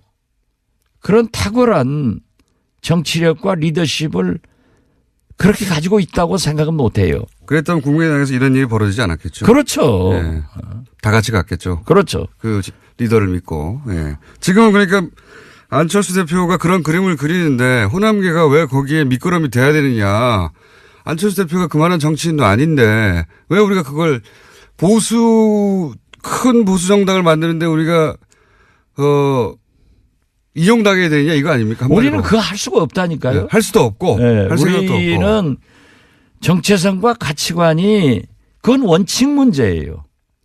이게 아무리 국회의원이 좋고 정치가 좋다고 해서 김정은이가 대통령 하면은 거기 가서 국회의원 할 수는 없는 것 아니에요. 네, 비유지만. 예. 그렇죠. 예. 그러니까 우리는 뭐 조금 지나친 비유였습니다마는 어떻게 됐든 우리의 정체성과 가치관은 원칙이니까 그 원칙을 지키면서 타협과 통합과 이런 정치를 해야지 완전히 다른 제가 지난번에도 말씀드렸지만은 저하고 제일 가까운 김무성 대표하고 협력을 해서 정치를 이끌 수는 있지만은 함께 같은 당에서는 있을 수 없다니까요. 원체 다르니까. 그러나 다름을 인정하면서 화합하고 타협 조정하는 것이 국회 아니에요. 이번 예산만 하더라도 100% 만족은 없다. 한 푼이라도 삭감하면 국민이 부담이 줄어들고 그런다고 계속 합의를 못해서 통과를 안 시키면은 국민과 경제가 불안하기 때문에 어떤 접점에서 서로 양보하고 해주는 게 통과시키는 게 예산이고 정치입니다. 그것을 우리 국민의당이 해가지고 모처럼 언론으로부터 박수를 받고 어디 가든지 이번에 어제도 내가 언론인들하고 저녁을 먹었는데 이번에 처음 잘했대요. 아주 잘했다고. 맞아요. 처음 잘했다. 아니 자꾸 잘한 게 있지만은 늘 새롭다 이거지. 또 그걸 약점 잡아가지고 박수나 치고 말이지. 제가 말했나요? 대표님이 말했는데 처음 잘했다. 아니 그러니까 나처럼 네. 얘기를 해서도 또 하면 잘못하면 그걸 인정을 해서 고치면 돼요. 근데 그런데 우리 그런데 안철수 그 대표는 네. 자기가 한 것을 그대로 밀고 나가고 계속 가는 거예요. 이번에 하여튼 이 예산안 통과에는 안철수 대표 역할이 없었다는 거군요. 몰랐는데. 뭐 했겠죠. 그렇지만은 했겠죠. 그것이 네.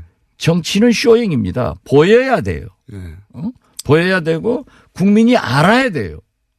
그렇다고 하면은 언론을 통해서 그런 지휘하는 모습 같은 것이 심각한 모습 이런 것들이 좀 보여져야 되는데 아무런 것도 보이지 않고 뭐 어디 다니면서 통합만이 살 길이다. 그 통합에 살 길이 죽을 길을 가고 있으니까 안 하는 거죠. 본인은 살 길이라고 생각하시죠. 본인은 예산안보다 본인이 지금 생각하고 있는 통합이 더 중요했던 것 같은데 이게 이렇게 쭉 평행선을 끝까지 달릴 수는 없고 언제 결론이 날까요? 보시기에.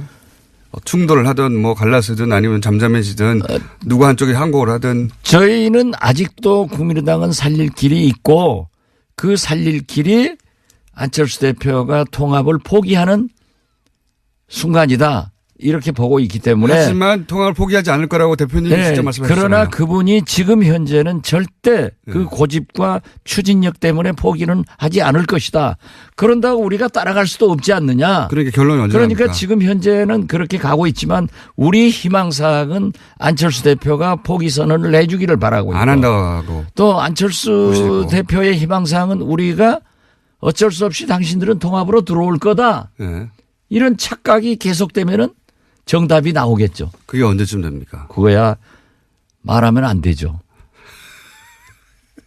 그 말하면 정치 구단주가 아니에요. 말하면 안 된다는 거는 대표님은 이때까지도 이게 결론이 안 난다면 행동을 할 때다라고 하는 내심 타임테이블을 가지고 계신 거군요. 아직 모르겠어요. 가지고 계시니까. 저는 모르는 게 너무 많아가지고.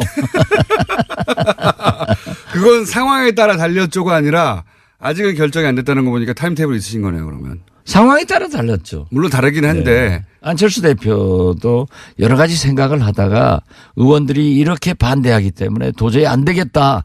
이번에 우리 당내 문제입니다마는 예산안 통과를 두고 그 의원총회를 했어요. 예. 그래서 저는 거기 안 갔어요. 예. 왜냐하면 또 가면 또 싸우고 또 제가 발언한 것은 또 안철수 대표하고 각을 세웠다. 예. 이렇게 하니까 안 갔는데 확연하게 예산 통과를 놓고 예. 딱 구분이 되는데 아하. 예산 통과 반대 예. 당론으로 하지 말자 예. 하는 의원들이 안철수 직계들 서너 분밖에 안 되더래요. 이런 걸 보면은 안철수 대표 쪽은 그러니까 예산 통과가 안 되길 바라는 거잖아요. 이 40명의 국회의원들의 마음속에는 예.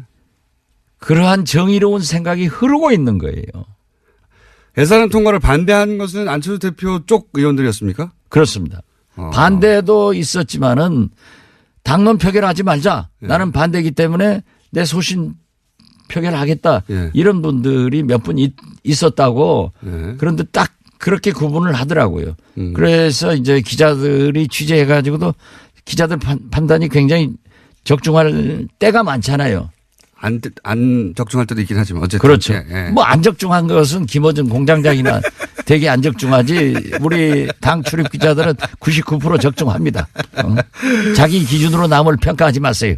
제가 적중률 굉장히 높습니다. 마지막으로 하나만 말씀드리면 저는 안철수 대표는 포기 안 하고 호남 의원들이 나가는 걸 반깁니다. 아니 왜 호남 의원들 해요. 그렇게 자꾸 예.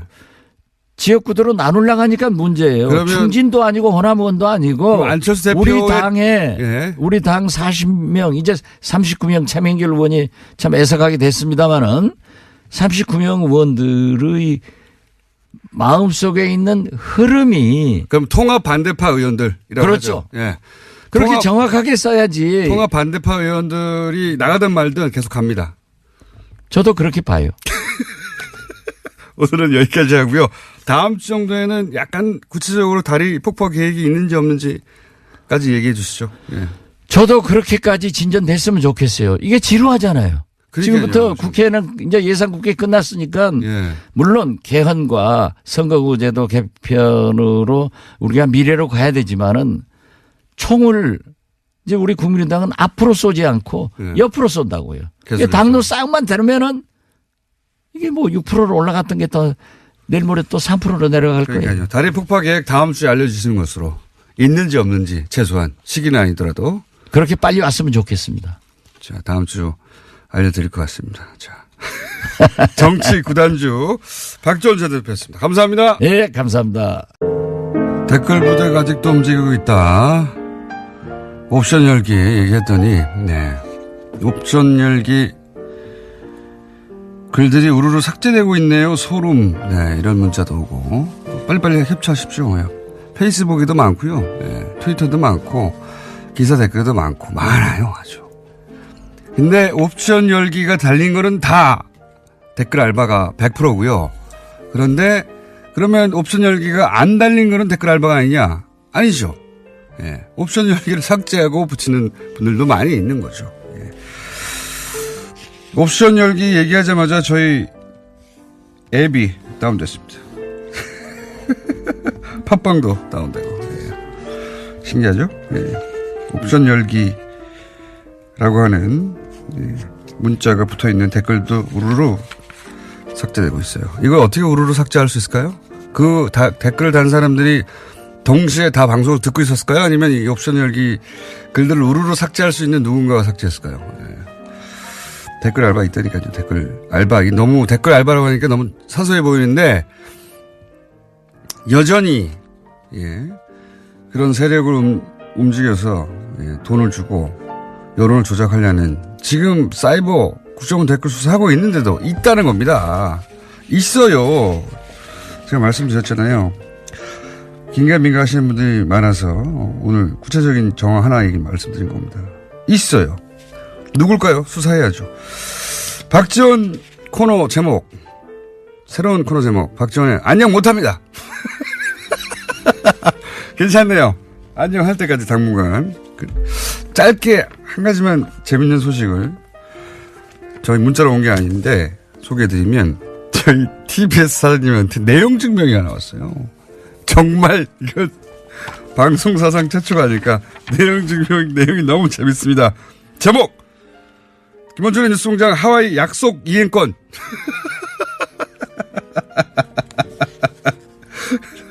저는 애청자입니다. 네, 5페이지예요. 쭉쭉쭉쭉쭉. 존경하는 교통방송 사장님.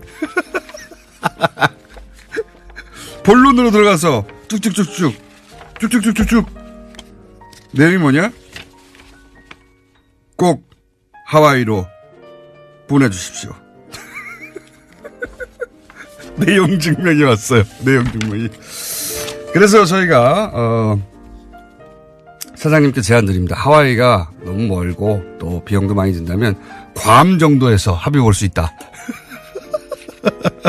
괌 정도에서 합의 볼 수도 있다. 여기까지 말씀드리고 불친절한 에이스 하겠습니다. 끝내겠습니다. 오늘 축하 김진애 박사님 나오셨습니다. 안녕하세요. 예. 일단 저부터 네. 미리 축하드립니다. 어떤 거요? 자유의 몸이 되실 오늘을 축하드립니다. 자유의 몸이요? 네.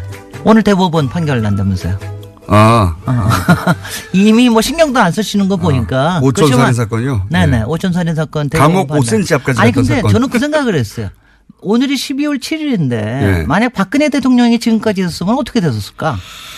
어떻게 됐었을까? 그래도 무죄가 났을 거라고 봅니다. 아니 무죄가 났든 어떻든 간에 지금은 아마 판결이 안 났었을 가능성이 높죠. 아직 안 났겠죠. 아직 안 났겠죠. 안 났겠죠. 그럴 가능성이 그리고 높겠죠. 안철수 대표가 계속 돌고 있겠죠. 하여튼 간에 진짜 자유의 몸이 되셔서 네. 하와이 가십시오. 이게 저도 압력 느꼈습니다. 재판이 끝이 아닙니다. 아직도 1심이 진행 중인 것도 있어요. 알아요. 5년 전 건데. 자, 어쨌든. 그게 전적인 진지가 많아서 그래. 자, 오늘은 완전 무죄가 나지 않겠는가 저희는 기대하고 있으나 네. 설마 파기환송이 되랴. 1심, 2심 다 무죄인데. 네네. 오촌살인 사건 이상해요 했다가 지금 네. 이상해요 했다가 감옥을 몇 년을 갈 그거는 뻔했어요. 언론에 대한 거라서 글쎄 뭐죠. 하여튼 그리고 우리는 법원의 판결을 언제나 존중합니다. 비판을 할 수 있으나 존중합니다. 저는 단어를 좀 바꿔서 법원의 판결을 바꿀 수는 없어요. 누구도. 네, 누구도 바꿀 수 하지만 없죠. 비판할 수는 있어야 된다. 비판할 수는 있어야죠, 당연히. 네, 저는 그렇게 생각하는데 자 오늘 주제 뭡니까? 아니 제가 요새 도시여행부터 정치 리더까지 해가지고 너무 소프트해졌다는 이 얘기를 좀 많이 듣고 있어요. 너무 순해졌다. 너무 그냥 요새 재밌어지기만 했다. 그래서 정책 이슈를 다뤄야 된다고 제가 진작부터 그랬는데 네. 솔직히는 공장장애 못하게 해가지고 그동안 못 다루고 있었습니다. 근데 오늘 모처럼 네. 4대강 사업의 4대강 나옵니까? 네. 후속에 대해서 그러니까 사실은 관심을 거의 끄고 계실 겁니다. 솔직히. 4대강 사업 전문가시죠? 네. 아니 4대강 사업 전문가라고 그렇게 얘기하시면 의원 안 시절에 되고. 4대강 드립답하셨죠? 아니 그러니까 뭐냐면 4대강에 대해서는 계속적으로 관심을 안 가질 수가 없으니까 그래서 그 후속이 어떻게 되고 있나라는 네. 거예요. 왜냐하면 이 정권 초에만 하더라도 4대강 정책감사를 감사원에 맡겼고. 네. 아직 결과 안 나왔고. 그리고 뭐 여러 가지 모니터링 한다는 뭐 이런 얘기를 해서 네. 굉장히 좀 뜨거웠는데. 신문 개방하고. 그다음에 그리고 이제 일단 보호 몇 개 개방하고 모니터 한다고 그랬는데 그다음에 발로 그냥 뜨뜻미직을 한 거 아니냐. 네, 뭐 뉴스가 이런 잘 안 나오는데. 얘기를 했는데 그 이유 중에 하나가 지난번에 그 환경부 장관 김은경 장관 여기 나오셨을 때도 얘기하셨던 물 관리 일원화라고 하는 부분에 대한 정부 조직법이 개정이 안 돼서 그렇습니다. 아직도. 그러니까 지난 7월 달에 정부 조직법이 이제 개정이 됐잖아요. 그래서 뭐 여러 가지 새로 생기고 뭐 저기 하고 그랬는데 그때 환경부로 물 관리를 일원화하는 법은 결국은 뺐습니다. 제가 그때 이제 우원식 원내대표한테 조금 이제 뭐 섭섭하기도 했는데 왜냐하면 뭐 야당이 하도 반대를 하니까 왜냐 야당이 반대하는 이유는 딱 하나입니다. 이렇게 되면 혹시 4대강 사업을 dilip하지 않겠느냐. 이것 때문에 반대한 게 가장 커요. 그래서 그때 물론 여야 협상에서 여러 가지 문제가 있어서 뺀다는 건 알겠으나 저는 이제 속으로는 우선순위에서 항상 밀려나지. 그렇지. 내가 속으로 그때 비판하고 싶었으나 참았습니다. 물을 환경의 관점에서 통합해서 관리하자는 게 일어난데. 네. 그게 일어났는데 그래서 지난 7월 달에 빠졌습니다. 그러다 보니까 솔직히 뭐 다들 문제 없다 뭐 이런 얘기들은 하지만 겉돕니다. 솔직히는. 지금도 이제 본을 오픈하고 있고 보호 모니터링 하는 거, 뭐 수질 관리 모니터링 하는 거 환경부에서 추진하고 있고 그래요. 그렇지만 생각을 해보십시오. 이게 좀 겉돌 거 아니겠습니까?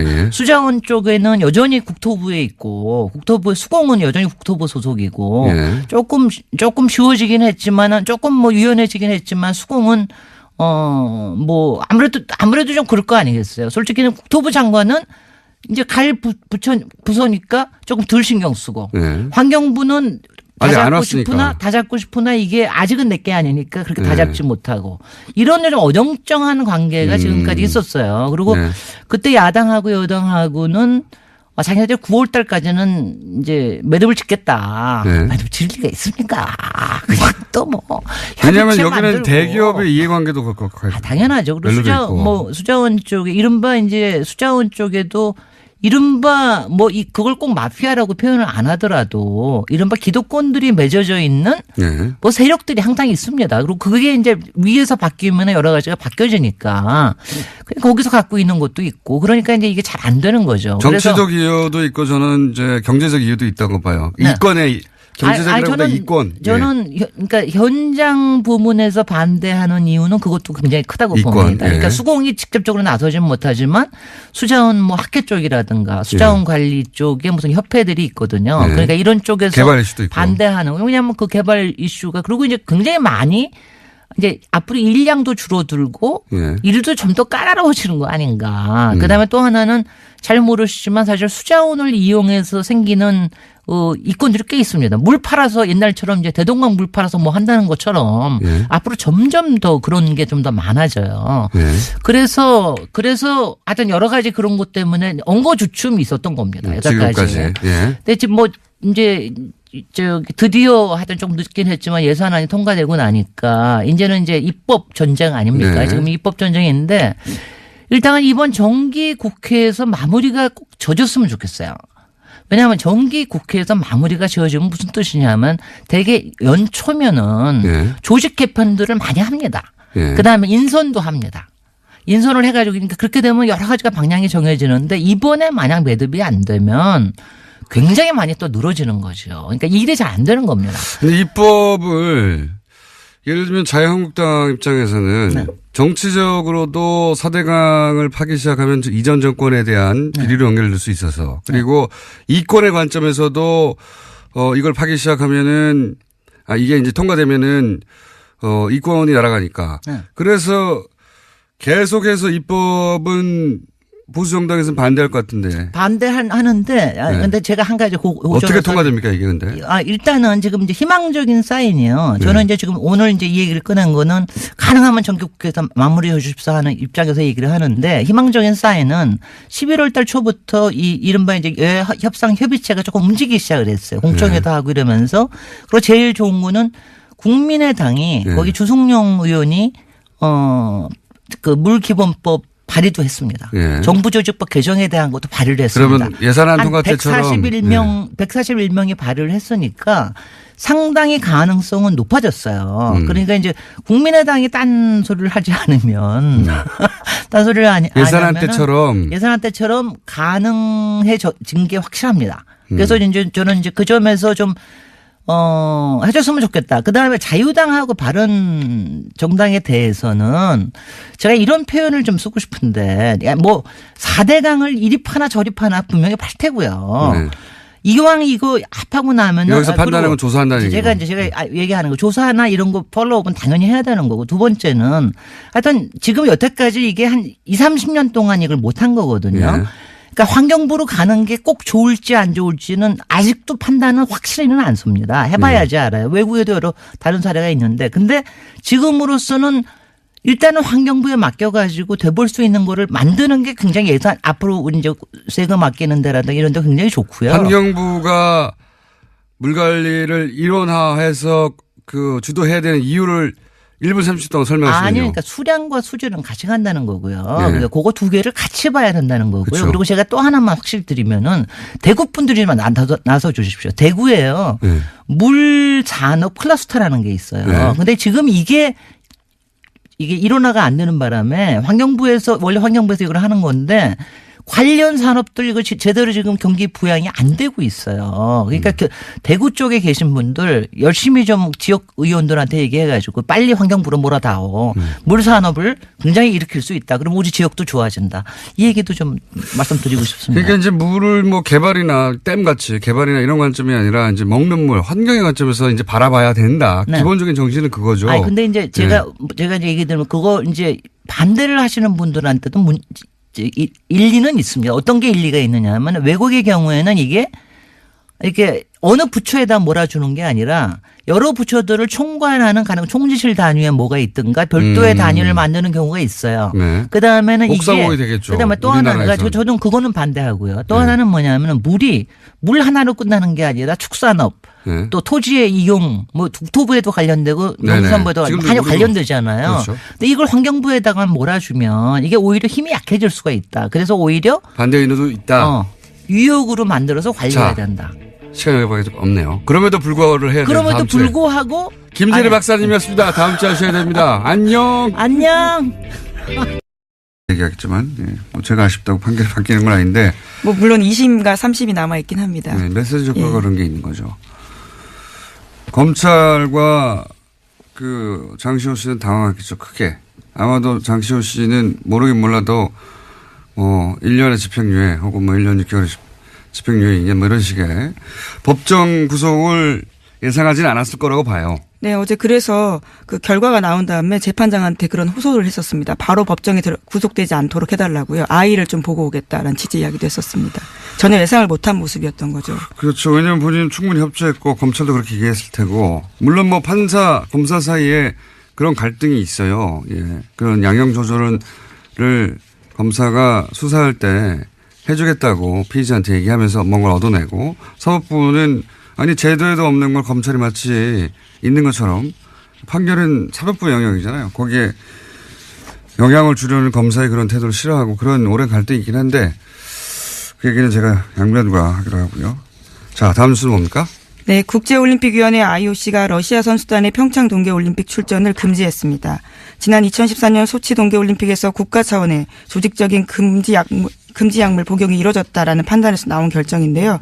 러시아 선수들은 엄격한 도핑 검사를 통과해야만 러시아 출신 올림픽 선수라는 개인 자격으로 올림픽에 출전할 수 있게 됐습니다. 그렇군요. 예. 러시아에서는 인정하지 않고 있죠. 예, 이 사안을. 네, 그렇죠. 그래서 12일까지요. 개인 자격으로는 아마 출전할지 여부를 결정하겠다라는 입장입니다. 근데 이 고발 자체가 러시아에서 출발된 거예요. 예. 네, 내부 고발이죠, 일종의. 예. 자, 다음 뉴스는 뭡니까? 네, 세계적인 시사주간지 타임이 올해의 인물로 성폭력 고발로 세계를 뒤흔든 여성들을 선정했습니다. 성폭력 고발에 나선 여성들을 통칭해서 침묵을 깬 고발자들이라는 이름을 붙이고 표지 모델로 선정했다고 밝혔는데요. 표지에는 성폭력 고발의 중심에 섰던 배우 애슐리 주드 등이 등장했습니다. 이게 이제 특히 영미권에서 미투 해시태그, 그러니까 나도 그런 일을 당했다 성폭행. 지금 이 여배우들이 굉장히 유명한 영화 제작자 하비 와인스타인. 예. 네. 그 양반한테 당했던, 성추행 사건들을 계속 폭로하고 그러자 나도 당했다고 하는 미투 해시태그 광풍이 불었거든요. 예. 그래서 이게 이제 전 세계로 퍼져나왔어요. 네. 예. 80개국이 넘는 국가에서 해시태그가 회자됐다라고 합니다. 미투.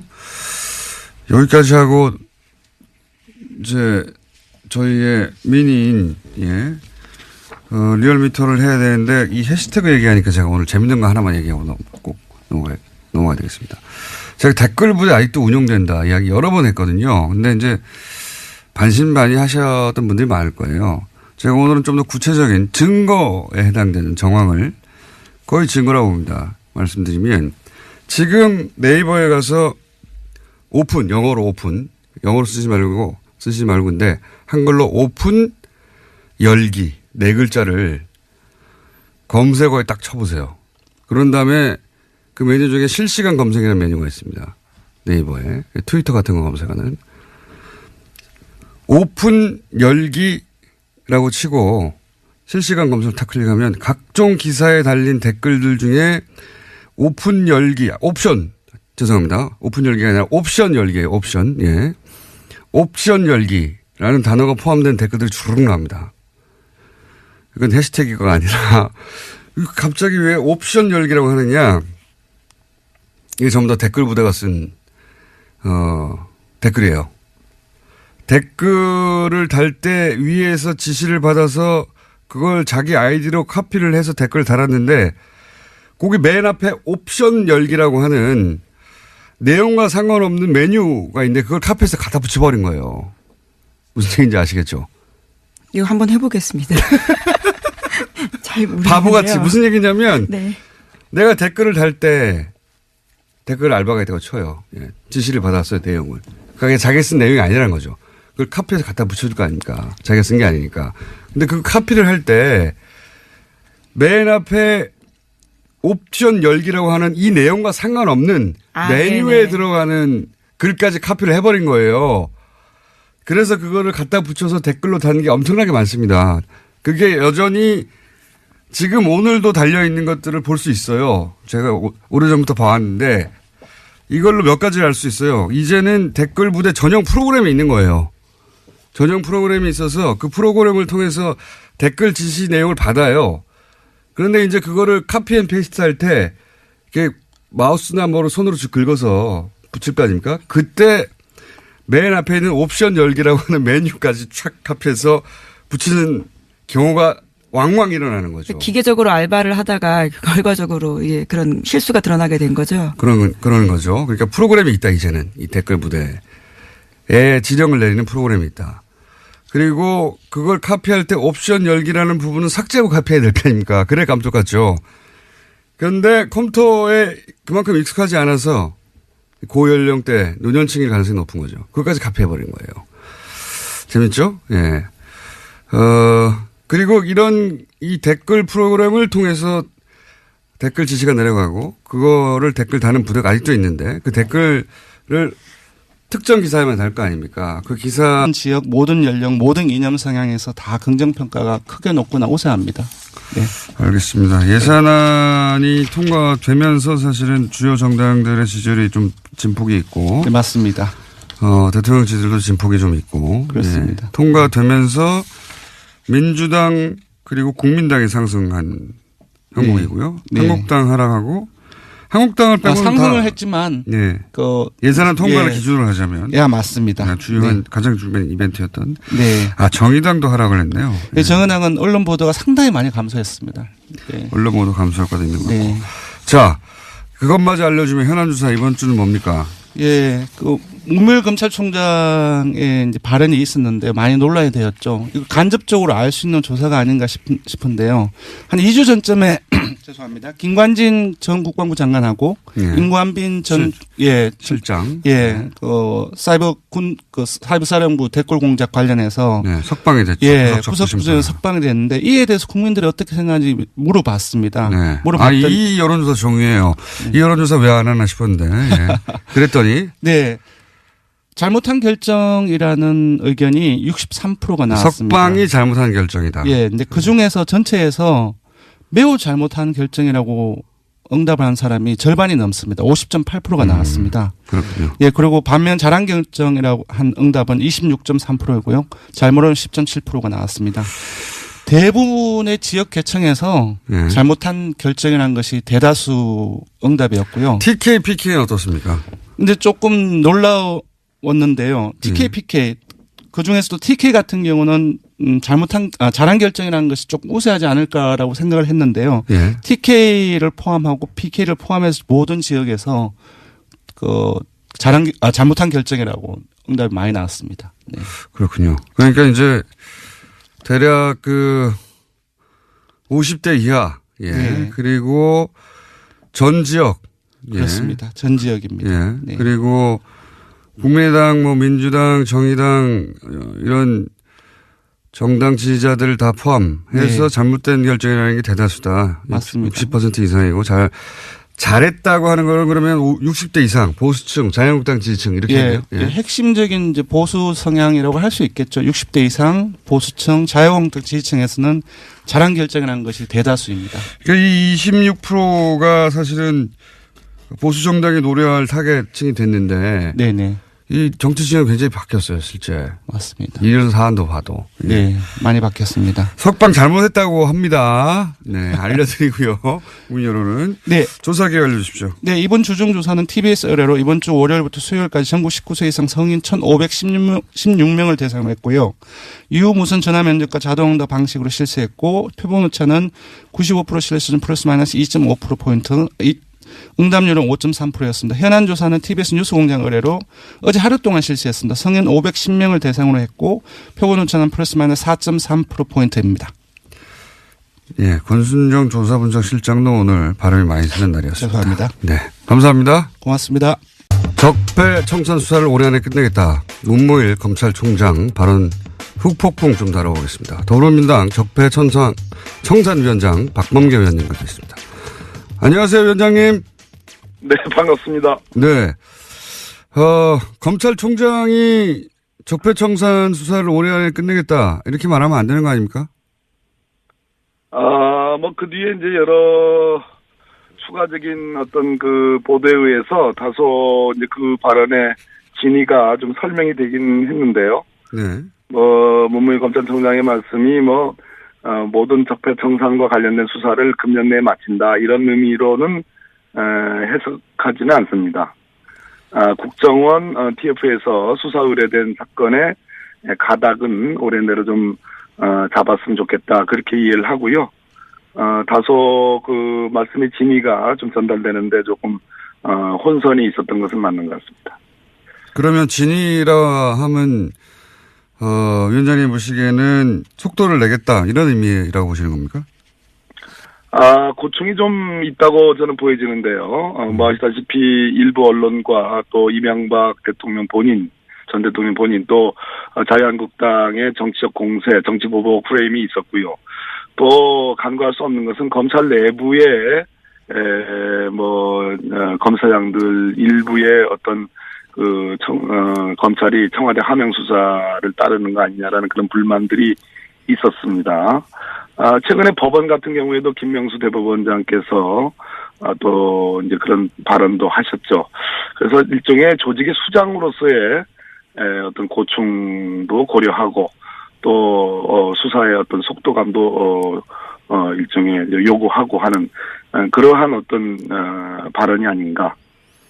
저로서는 그렇게 해석할 수밖에 없습니다. 그렇다면 굳이 청와대가 연내 마무리는 불가능하다 이렇게 입장을 이례적으로 밝힌 이유는 또 뭡니까? 청와대는 분명한 입장인 것 같습니다. 청와대 고위 관계자의 발언을 보면 수사에 현재 진행되는 상황으로서는 금년 내에 끝내는 것이 불가능하다. 문무일 총장의 발언은 속도감 있게 수사하라는 그런 의미도 받아들인다. 또 적폐청산의 수사라는 것이 일부 야당의 주장처럼 그러한 정치보복 그런 것이 아니고 제도와 어떤 관행 시스템. 안녕하세요. 김호준입니다. 문무일 검찰총장이 국정원 사건 등 적폐청산 수사의 중요 부분을 올해 안에 마무리하고 내년에는 민생 사건 수사에 집중하겠다고 밝혔죠. 그렇습니까? 적폐 수사가 어떻게 시작됐나요? 검찰이 알아서 시작한 건가요? 아니죠. 국정원 댓글 사건 수사를 국정원 댓글 사건을 수사했던 2013년에는 검찰이 없었습니까? 있었어요. 검찰 멀쩡히 있는데 국정원 수사하려다가 조선일보가 앞장서고 국정원이 뒤에 서서 검찰 수장에 목을 쳐버렸죠. 수사를 못하게. 적폐 수사가 가능해진 것은 지난 겨울 1,000만 명이 넘는 시민들이 촛불을 들고 거리로 나가 구체제를 마침내 끝을 냈기 때문입니다. 그렇게 국민들이 만들어준 기회가 바로 적폐 수사죠. 검찰총장이 아니라 그 누구도 시한을 정해서 임의로 끝낼 수 없는 겁니다. 서울중앙지검 검사들 몸이 피곤하면 총장님을 사우나를 끌어주시고 정신적으로 필요하다면 시민들이 응원을 하겠습니다. 서울중앙지검의 적폐 수사 일선 검사님들 난생 처음 응원 꽃다발 좀 받아보시겠습니까? 네. 힘들 내시고 시작했으면 끝을 봅시다. 김호준의 응원이었습니다.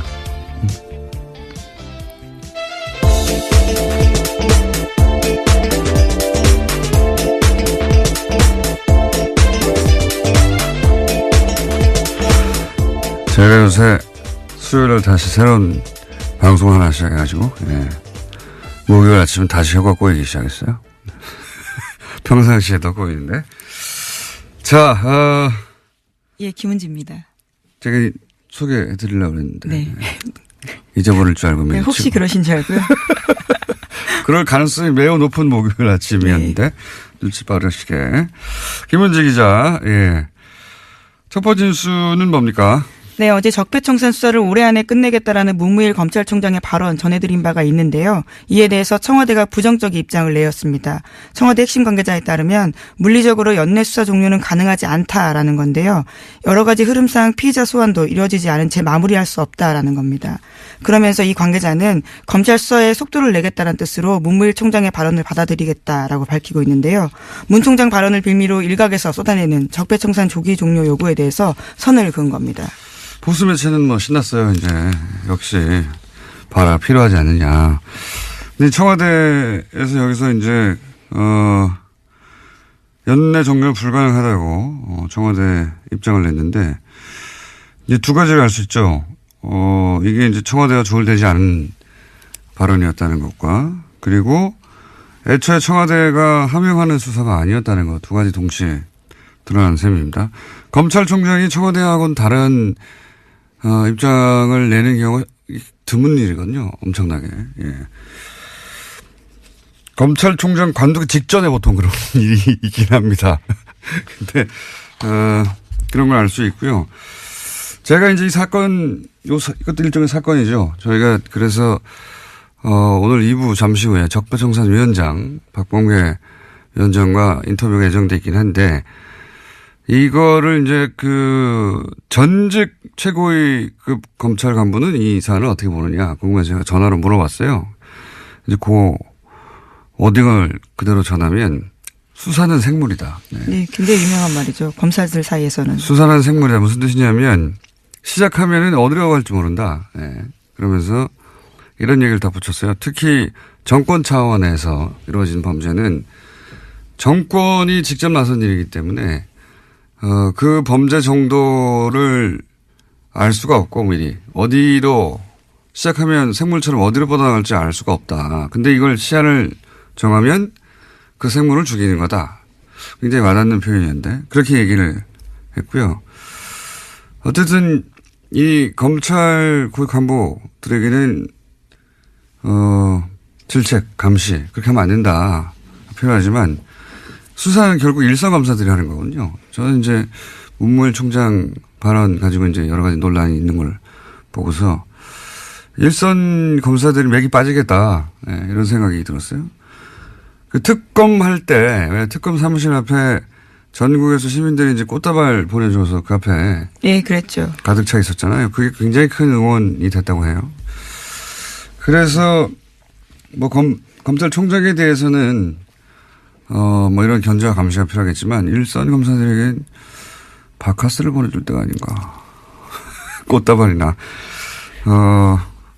그래서 저는 이제 오늘 방송 끝나고 꽃다발 하나 보여줄까. 예. 검찰들이 저를 좋아할 일은 없는데요. 하도 욕을 많이 하고. 꽃다발은 좋아할 수도 있죠. 예. 이름을 안 붙여볼까 하는 생각도 있습니다. 응원이 필요할 때다. 오히려. 예. 그런 생각을 했고요. 자, 다음 뉴스는 뭡니까? 네, 관련된 적폐 의혹들이 계속 나오고 있는데요. 이번에는 2014년 검찰이 서울시 공무원 간첩 조작 사건, 그러니까 유성 사건이라고 불리는데요. 이 사건을 수사할 당시에도 국정원이 수사를 방해했다는 주장이 나왔습니다. 검찰은 압수수색에 대비해서 가짜 사무실을 만들고 허위 서류를 제출했다라는 의혹이 나오고 있는 건데요. 민변이 오늘 해당 제보 내용을 공개하고 진상규명을 촉구할 기자회견을 열 예정입니다. 이 사안은 오늘은 시간이 저희가 없어가지고 내일 인터뷰를 미리 잡아놨는데요. 예. 제가 편지 봉투를 봤습니다. 네, 저는 편지 내용도 봤습니다. 저보다 많이 보셨군요. 네, 5장인데요. 총 굉장히 자세합니다. 그러니까요. 이거는 내막을 아는 사람의 제목은 확실하고요. 예. 그리고 이제 이게 인터넷이나 또는 기타 흔적이 없는 방식이 아니라 그 편지를 보냈어요. 봉투에 넣어가지고 편지를 보냈는데 그 박근혜 국정원에서 가짜 간첩을 만들 때 얼마나 대범했는지, 예. 절대 들킬 리가 없다고, 얼마나 자신했는지를 알 수 있는 상징적인 사건이 유성 사건입니다. 네. 서울시 공무원, 인데, 대놓고 가짜를 만든 것도 대놓고 절대 들킬 리 없다. 증거도 조작하고 외교적 예. 문제가 되기도 했었습니다. 당시에. 가짜 간첩 사건이 이렇게 실시간으로 밝혀진 건 우리나라 한정사회 최초예요. 예.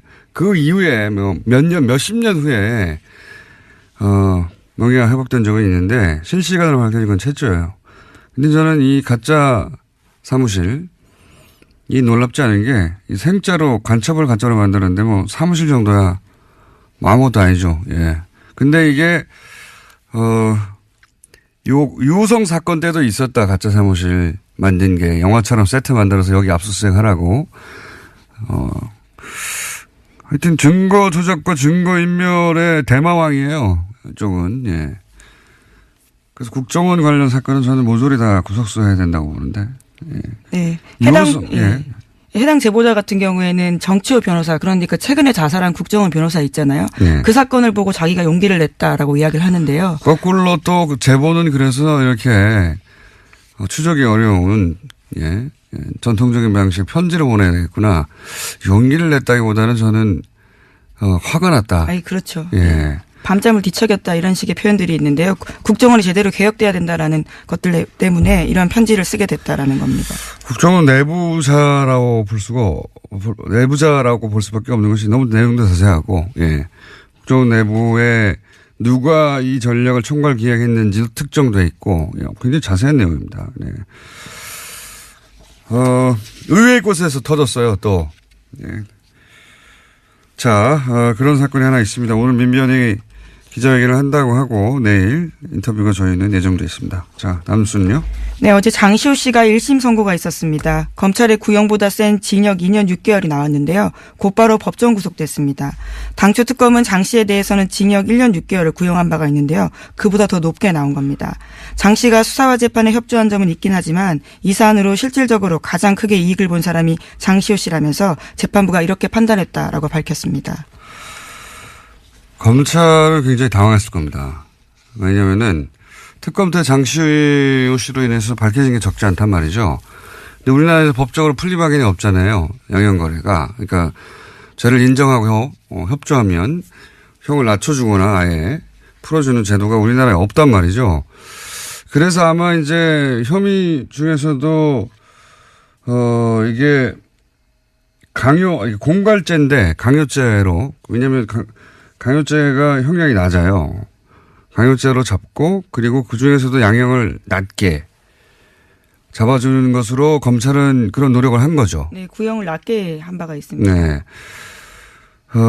왜냐면은 이 정권 차원의 범죄일 때는 특히나 그 종범들이나 협조자들이 자백을 하거나 하지 않으면 밝혀내기 어려운 게 굉장히 많습니다. 장시호가 밝혔던 여러 가지 사안들은 사실은 장시호가 받거나 직접 확인해 주지 않으면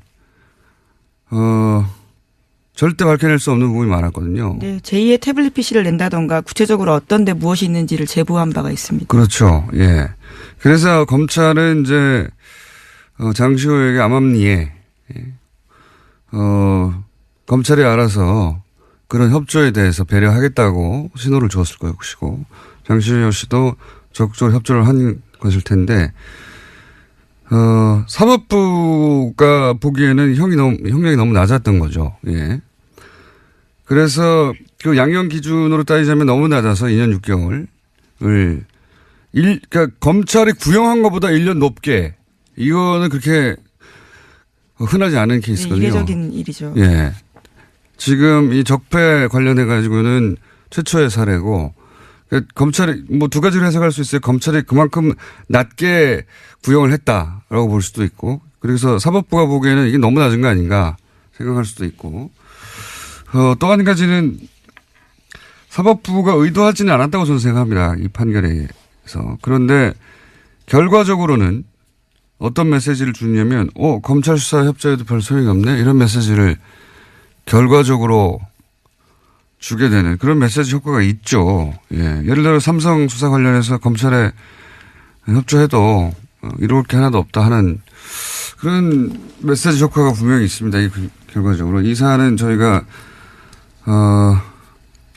역시 2부에 양주열 변호사와 다룰 텐데, 저는 개인적으로 좀 아쉬워요. 그때 자세히 다들 어디에 달았나를 보면 논리는 굉장히 논리 개발자가 따로 있는 게 확실해요. 예. 고급한 정보들도 가끔 있고요. 보면 당연히 이제 문재인 대통령 공격한다든가 여당을 공격한다든가 조국 교수도 타겟이 자주 됩니다. 뭐 최근 같은 경우에는 이제 낚싯배 사고를 났는데 세월호하고 비교해서 공격해요. 세월호 그렇게 뭐라고 하더니 니들은 뭐 다르냐. 그리고 이제 이국종 교수. 죄송합니다. 이국종 교수를 높이면서 김종대 의원을 공격하고, 여기에 저도 가끔 포함돼요. 저는 김종대 의원을 옹호한 적이 없는데 어쨌든. 그리고 조국 민정수석도 자주 등장하고요. 지금 당장 해보시면, 왜냐하면 제가 이제 방송에서 이 말을 했기 때문에 이제 지워버릴 거예요. 근데 지금 당장 해보시면 실시간으로 주르륵 나옵니다. 댓글 알바 있다. 댓글 무대 있고요. 이거 누가 시키고 누구 돈으로 하는 건지, 주요한 적폐 수사 끝나면 이거 수사 들어가야 된다고 봅니다. 여전히 돌아가고 있어요. 댓글 알바들. 오늘 여기까지 해야 되겠습니다. 네, 수상 소식도 하나 전해드리려고 했는데요. 수상 소식이요? 네, 민주언론 시민연합에서 민주시민언론상 본상 수상자로 김어준 공장장이 선정됐다고 합니다. 예, 아주 짧게 말씀드리겠습니다. 네, 중요한 뉴스네요. 예. 축하드립니다. 언론상을 제가 수상하게 됐다. 자, 시사인의 김은지였습니다. 감사합니다. 네, 바로 이어서 권순정 리얼미터 조사 분석 실장님 나오셨습니다. 그것마저 알려주마. 자, 이건 이제 유일하게 저희가 주 중반에 하는 조사입니다. 네. 대부분 주 초반 혹은 주 말에 하거든요. 자, 한번 쭉 읊어보시죠. 네, 이번에는 정당부터 먼저 소개를 해드릴게요. 네. 2018년도 예산안이 통과됐지 않습니까? 네. 이번에 국민의당하고 바른정당이 최근에 계속 하락세를 겪고 있었는데 네. 모처럼 반등을 했습니다. 국민의당이 1.2%포인트 상승을 해서 네. 5.8%고요. 바른정당 역시 0.8%포인트 상승을 해서 6%가 나왔습니다. 최하위를 한 달간 했는데 국민의당이. 맞습니다. 4주 연속 최하위를 했습니다. 예산안 통과 효과라고 저는 보는데, 그죠? 맞습니다. 예, 한국당 사실상 보수청으로부터 한국당의 보수청이 분석을 해보니까 국민의당이나 바른정당으로부터 많이 갔어요. 그래서 정당으로서 자유한국당이 이번 예상 과정에서 크게 역할을 못하고 반면 국민의당 같은 경우는 일종의 정당으로서 효능감을 자유한국당이 실망한 지지층으로에게 좀 주는 과정에서 저도 오늘 말이 주는 과정에서 좀 그쪽으로 이탈하는 과정에서 국민의당이 상승하지 않았나 싶습니다. 바른정당도 비슷합니다. 네. 그렇군요. 국민의당이 거의 주중에 한 6%대까지 오르지 않았나요? 맞습니다. 주중에 예산안이 통과됐던 날 당일 6일이죠. 네. 예, 6.2%포인트까지 올랐습니다. 그러니까 국민의당이 사실은 그 정부와 계속 각을 세우는데 그때마다 떨어져요. 거꾸로. 예. 맞습니다. 협조를 할 때 올라가는데 왜 뭐 이건 제가 박지원 대표가 오늘 나오는 날이기 때문에. 제가 오래전에 기억나세요? 네. 안철수 대표가 좀 협조를 하는 과정 속에서 지지율을 끌어올릴 수 있지 않겠느냐라고 얘기를 했을 때 공장장님은 그건 절대 안 그럴 것이다. 그거는 지지율이 안 오른다는 얘기가 아니라 안철수 대표가 협조를 안 할 거라는 얘기였어요. 당연히 지금은 대세가 지금 현 정부 초기잖아요. 현 정부가 하는 일들을 도움을 주면 지지율 오히려 올라갑니다. 네. 처음으로 국민의당이 그 지지율 상승 효과를 누리고 있고요. 예, 사실상 이번 그 틈을 잘 이용을 한 것 같아요. 국민의당이. 네. 반면 자유한국당 같은 경우도 사실상 오르기는 올랐지만 제가 봤을 때는 사실상 패배자가 아닌가 싶거든요. 예산안 통과되고 나서는 떨어졌죠. 예, 0.7%, 이번 주중 집계에서는 0.7%포인트 상승을 해서 18.3%인데 예산안이 통과됐을 때는 17.4%이고요. 그렇겠죠. 그 사실상 논란이 많이 된 과정 속에서 한국당이 이것보다는 조금 더 많이 올라야 되는데 보수층이 한 5%포인트를 이탈을 했습니다. 오히려. 예, 오히려. 이 이탈한 층이 아까 말씀드린 것처럼 국민의당하고 바른정당하고 거의 다 간 것이죠. 네. 그렇군요. 민주당은 어떻게 되나요? 예, 민주당은 조금 이제 상당폭 빠졌습니다. 3.4%포인트 하락한 48.5%이고요. 주중에는. 이제 국민의당하고 바른정당의 요인이라고 봐야 될 것 같습니다. 하지만 예산안이 통과됐던 날은 다시 50%를 회복했기 때문에 요거는 이제 아주 짧은 기간 동안의 영향이 아닌가 싶습니다. 쌤쌤이네요. 네, 정의당 또한 하락을 했습니다. 0.6%포인트 하락해서 4.5%가 나왔습니다. 대통령 지지율도 비슷하겠네요. 네. 떨어졌다가 또 예산안 통과될 때 올라가고. 4주 연속 상승 흐름이었다가 지난주하고 이번 주까지 조금 아주 약하게 그 2주째 하락했는데요. 0점대. 예, 0.7%포인트 하락해서 70.8%입니다. 약보합이라고 볼 수 있는데. 예산안 통과되고 다음에 어떻게 됐습니까? 예, 예산안 통과된 다음엔 상당히 많이 올랐어요. 그러니까 72.1%포인트까지, 72.1%까지 올라서. 상당히도 뭐 1.1%. 왜냐하면 그 전날에는 69.3%까지 떨어졌기 때문에 그 일일 변화로서는 상당폭 올랐다고 볼 수 있을 것 같습니다. 뭐 저희가 몇 달째 똑같은 얘기하고 있는데 0점 몇 빠지고 0점 몇 오르고 뭐 좀 많이 빠지고 오르면 1, 2% 움직이고 이 정도. 종합을 하면 한국당 지지층을 제외하고는 모든 정당 지지층 모든